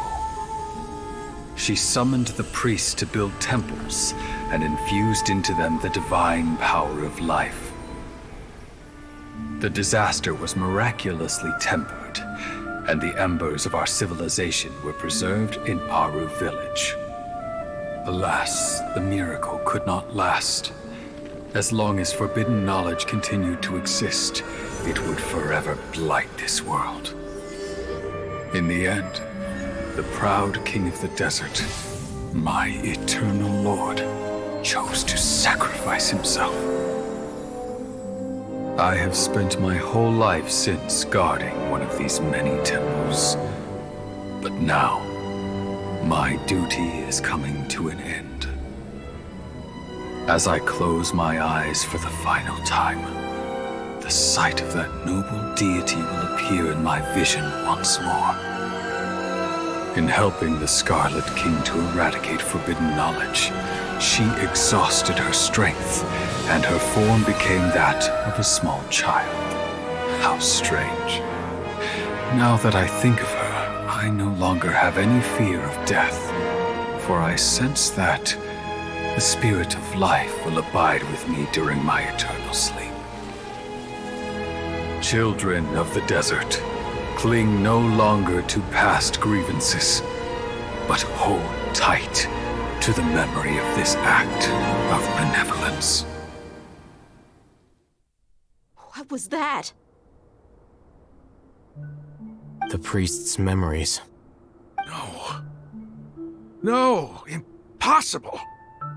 Greater Lord Rukkhadevata.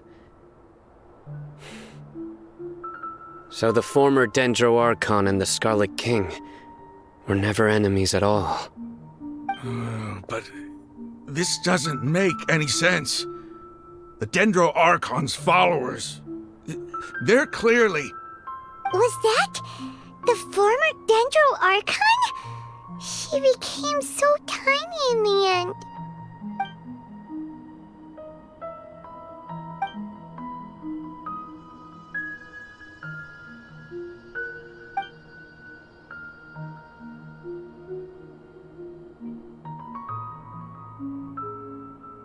You might be distrustful of the Akasha, but there's no reason for you to doubt the Scarlet King's technology. You've just witnessed his priest's last words. I've never heard about any of this before. The surviving followers of the Scarlet King all gathered in Aru village. Our god did not make mistakes. We refused to believe any of the rumors. The Scarlet King's death, the all but total annihilation of our civilization, it was all Greater Lord Rukkhadevata's doing. We saw her as nothing more than a traitor, who stabbed us in the back in our moment of crisis. Just like us humans, fighting, feuding, double-crossing each other to survive in the desert. You were blinded by your prejudice.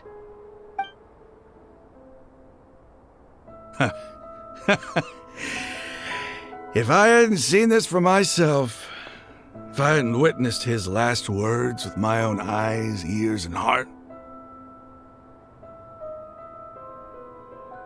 how could I ever begin to accept this? The truth is so far from what I've always known. Am I really supposed to believe that after all these years, all this time seeking revenge, suddenly now my enemy is my savior? Raman, that's enough. Give it a rest. You're starting to make a fool of yourself. Dia, tell me, my Aramites and I, what are we even fighting for?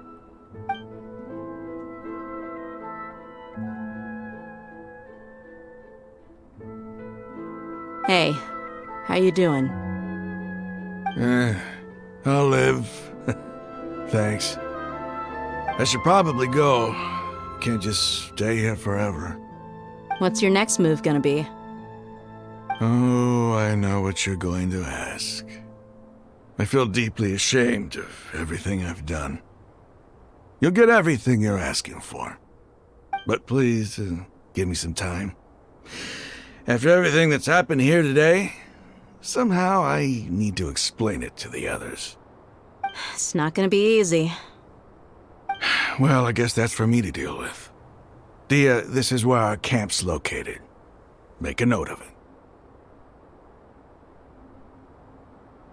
When would be a good time for us to go? Tomorrow. I'll convince everyone that we're all on the same side. And I'll return every last one of your your village keepers. We'll share our other resources with you, too. You seem to finally understand that our true enemy is the sages. Yes. The gods never gave up on anyone. It's the people responsible for all this that need to face the consequences of their actions. That must have been rough, but he seems to have figured things out now. Raman's no fool. Being the leader of your own faction in the desert is no easy feat. It's too bad he was held back by his belief in the Scarlet King. But now that that's changed, I guess we have a few more people on our side. The outcome, at least, is favorable. We should get going too. Let's head back, have a proper meal, and a nice, long sleep. We'll need all our energy tomorrow.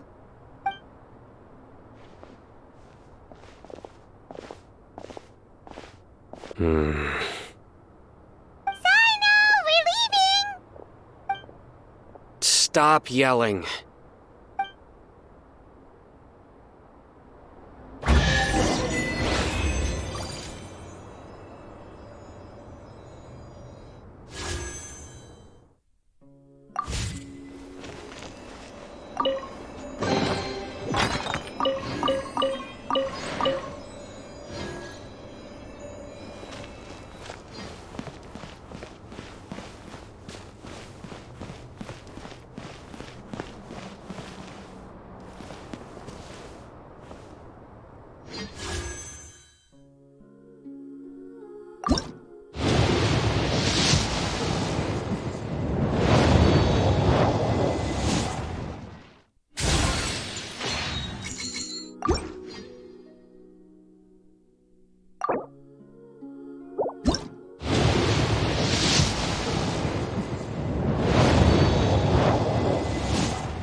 Raman, we're here.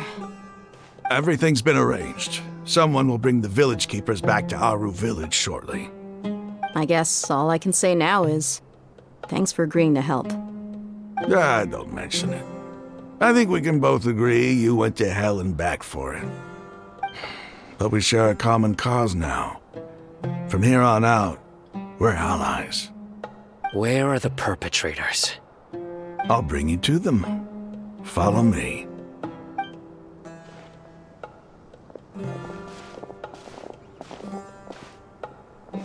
So these are the people who kidnapped the village keepers.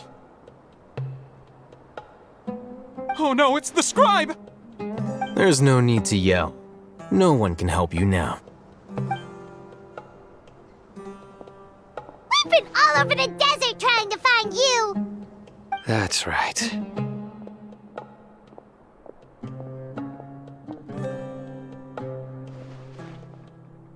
General Mahamatra? No, no! Make it quick, please! Swift and painless! Whoa. The moment they set eyes on Sino, they turn pale like they've seen a ghost! You should have known that I would be coming for you.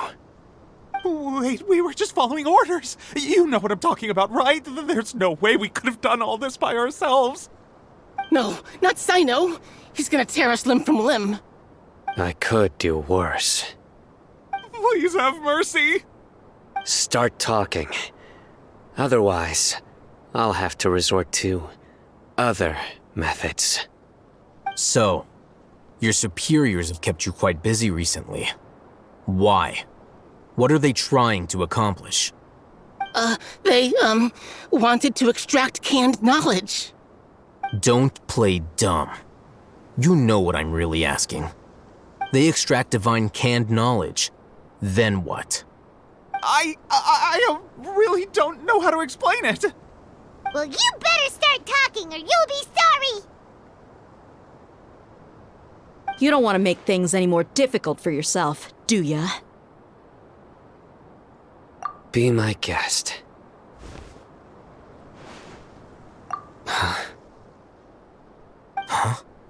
Uh-huh.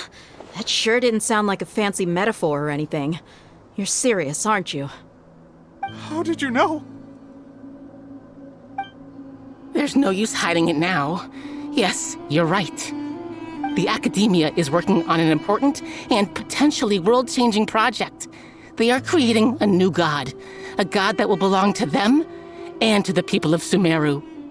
It may seem as if Sumeru's academics are thriving, but ever since the death of Greater Lord Rukkhadevata, scholarly breakthroughs have been few and far between. The withering of Irminsul has been getting worse recently. The sages have tried everything they could think of, but nothing's worked. I'm always hearing them say things like, if only Greater Lord Rukkhadevata was still with us. Continue. And then, someone from the Fatui showed up. They called him the Doctor. He brought a gnosis and said he wanted to borrow the Academia's research facilities. The Doctor was previously expelled from the Academia. At first, the sages looked down at him in disdain. But when he said those words, everyone's expression changed. He asked them, "Do you wish to create a god?" This is what the arrogant ignorance at the extreme end of academia looks like. First, the Academia spent a long time constructing a divine vessel, which was based on an exquisite humanoid puppet. After that, they harvested dreams via the Zeb-Zerus Festival Samsara, maximizing the Akasha's output. With the Doctor's help, and the Akasha now functioning at maximum efficiency, they were able to use it to extract the power from the Gnosis and convert it into a divine core. Next, they decided that their new god needed to possess divine wisdom. For that to happen, they needed a huge quantity of divine canned knowledge. It adds up. But how do you determine whether the knowledge extracted is of divine origin? Call it an educated guess?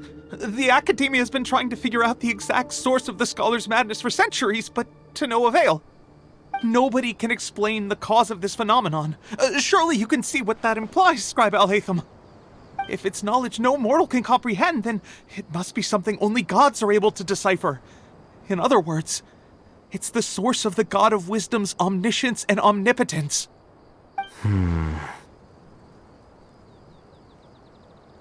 You must have noticed by now. The Academia doesn't care about who their god is. It's the ability to exercise control over knowledge and wisdom that matters. It is as if they are cursed with a desire for omniscience and omnipotence that burns in their blood. Some organisms demonstrate phototaxis, and thus orient their entire lives in respect to sources of light. For the sages, their only source of hope is the existence of a deity who embodies the acme of wisdom. This is but a form of phototaxis. For many scholars, the absence of a god of wisdom means stumbling in the darkness for the duration of their lives. Then what does Lesser Lord Kusanali mean to you? Is she not a true god present in this world? If you already have a new god, why try to create another one? From the beginning, the Academia has never treated her as a god. When the Academia first discovered Lesser Lord Kusanali, the newborn god of wisdom, the sages hoped that she would be as wise as Greater Lord Rukkhadevata. But upon evaluation, they found that at the time she possessed no more intelligence than any ordinary human child. The sages never had a ruder awakening. This forced them to accept that Greater Lord Rukkhadevata had indeed passed away. Not to mention that Lesser Lord Kusanali's gnosis had been used to power the Akasha this entire time. By herself, she has neither an Archon's raw power, nor the spectacular insight expected of a god of wisdom. Slowly but surely, people began to forget about her existence. So, this is the path the sages have chosen.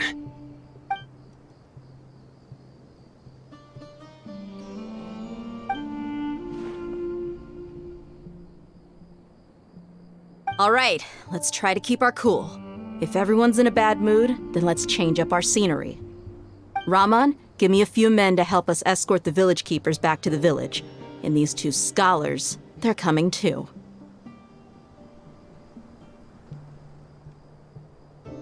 Sure, as you wish.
The village keepers you found have all been returned to their homes, and each one has a dedicated caregiver to look after them.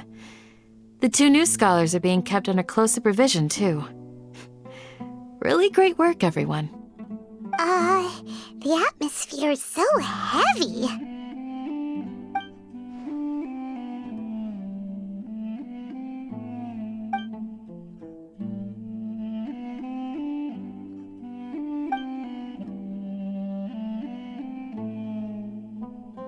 Hey! Say something! Stop spacing out!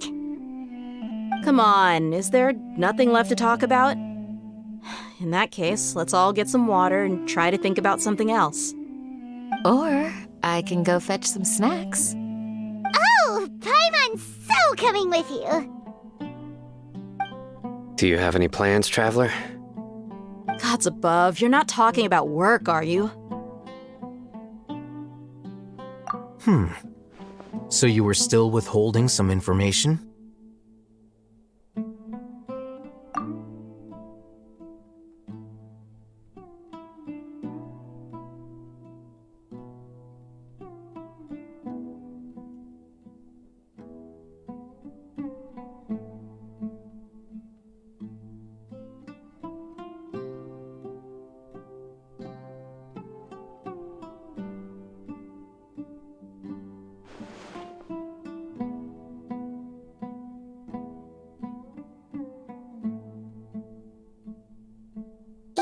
we lived through all of this firsthand, it still feels super surreal to hear you talk about it again.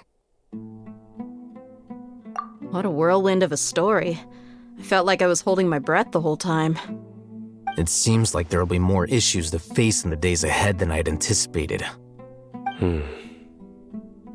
Still, now's a good time to make our next move. Now that Ramon's joined us, we'll be an even stronger team. It's time to make a plan. Indeed. These events are a flagrant transgression of the rules in every sense.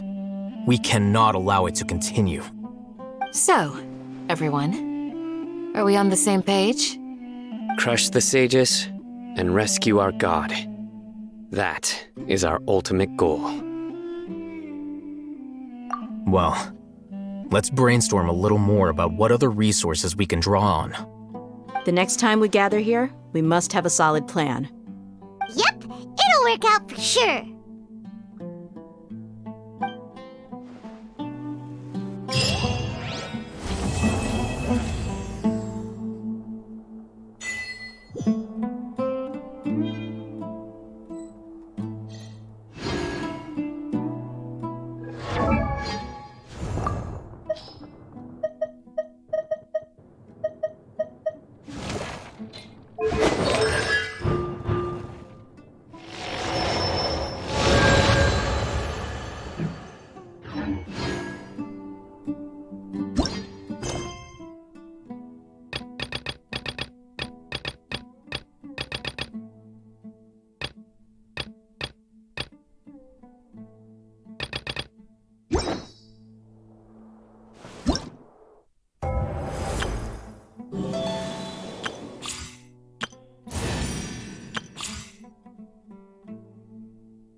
Boats are made for...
Solidify!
This is order. Let's begin.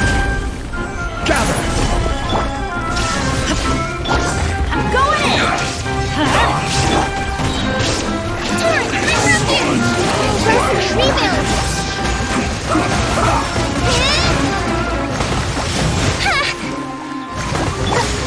Now you shall perish! Shine down! Let's end this quickly.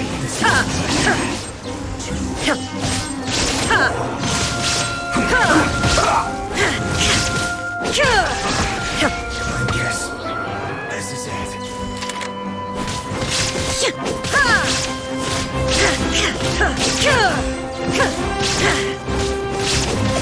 There is no escape!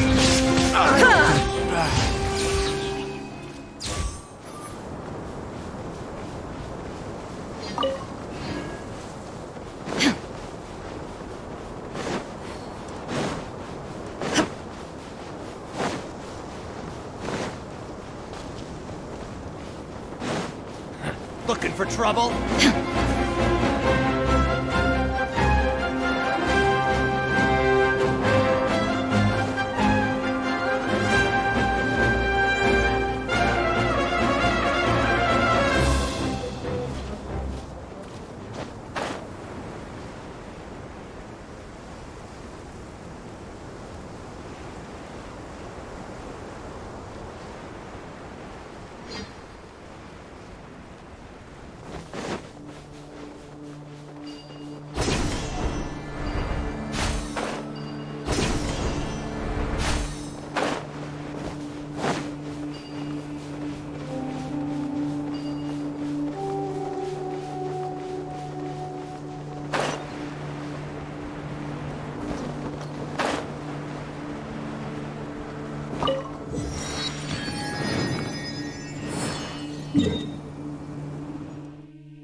Inactivity serves no purpose whatsoever.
The world remains constant over the centuries, but human life is like the dew at dawn, or a bubble rising through water.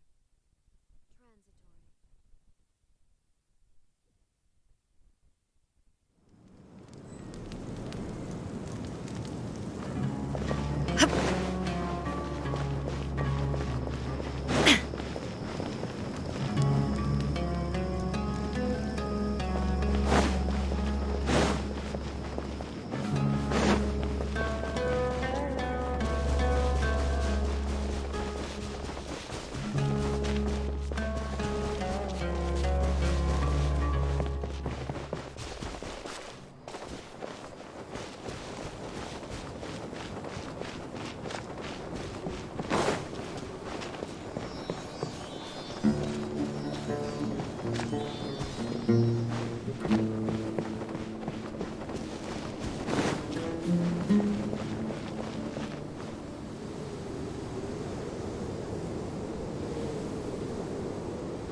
bedrock can be turned to dust.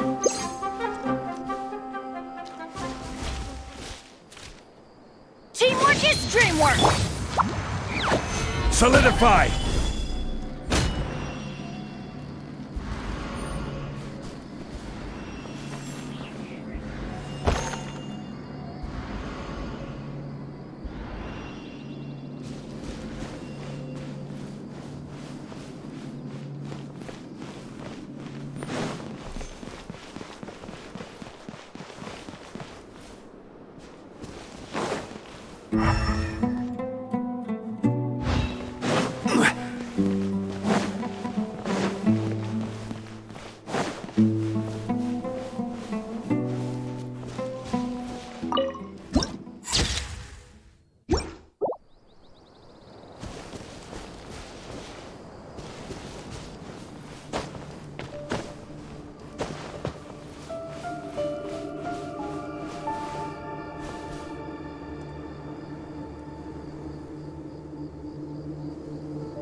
Unsolicited, and all the more valuable for it.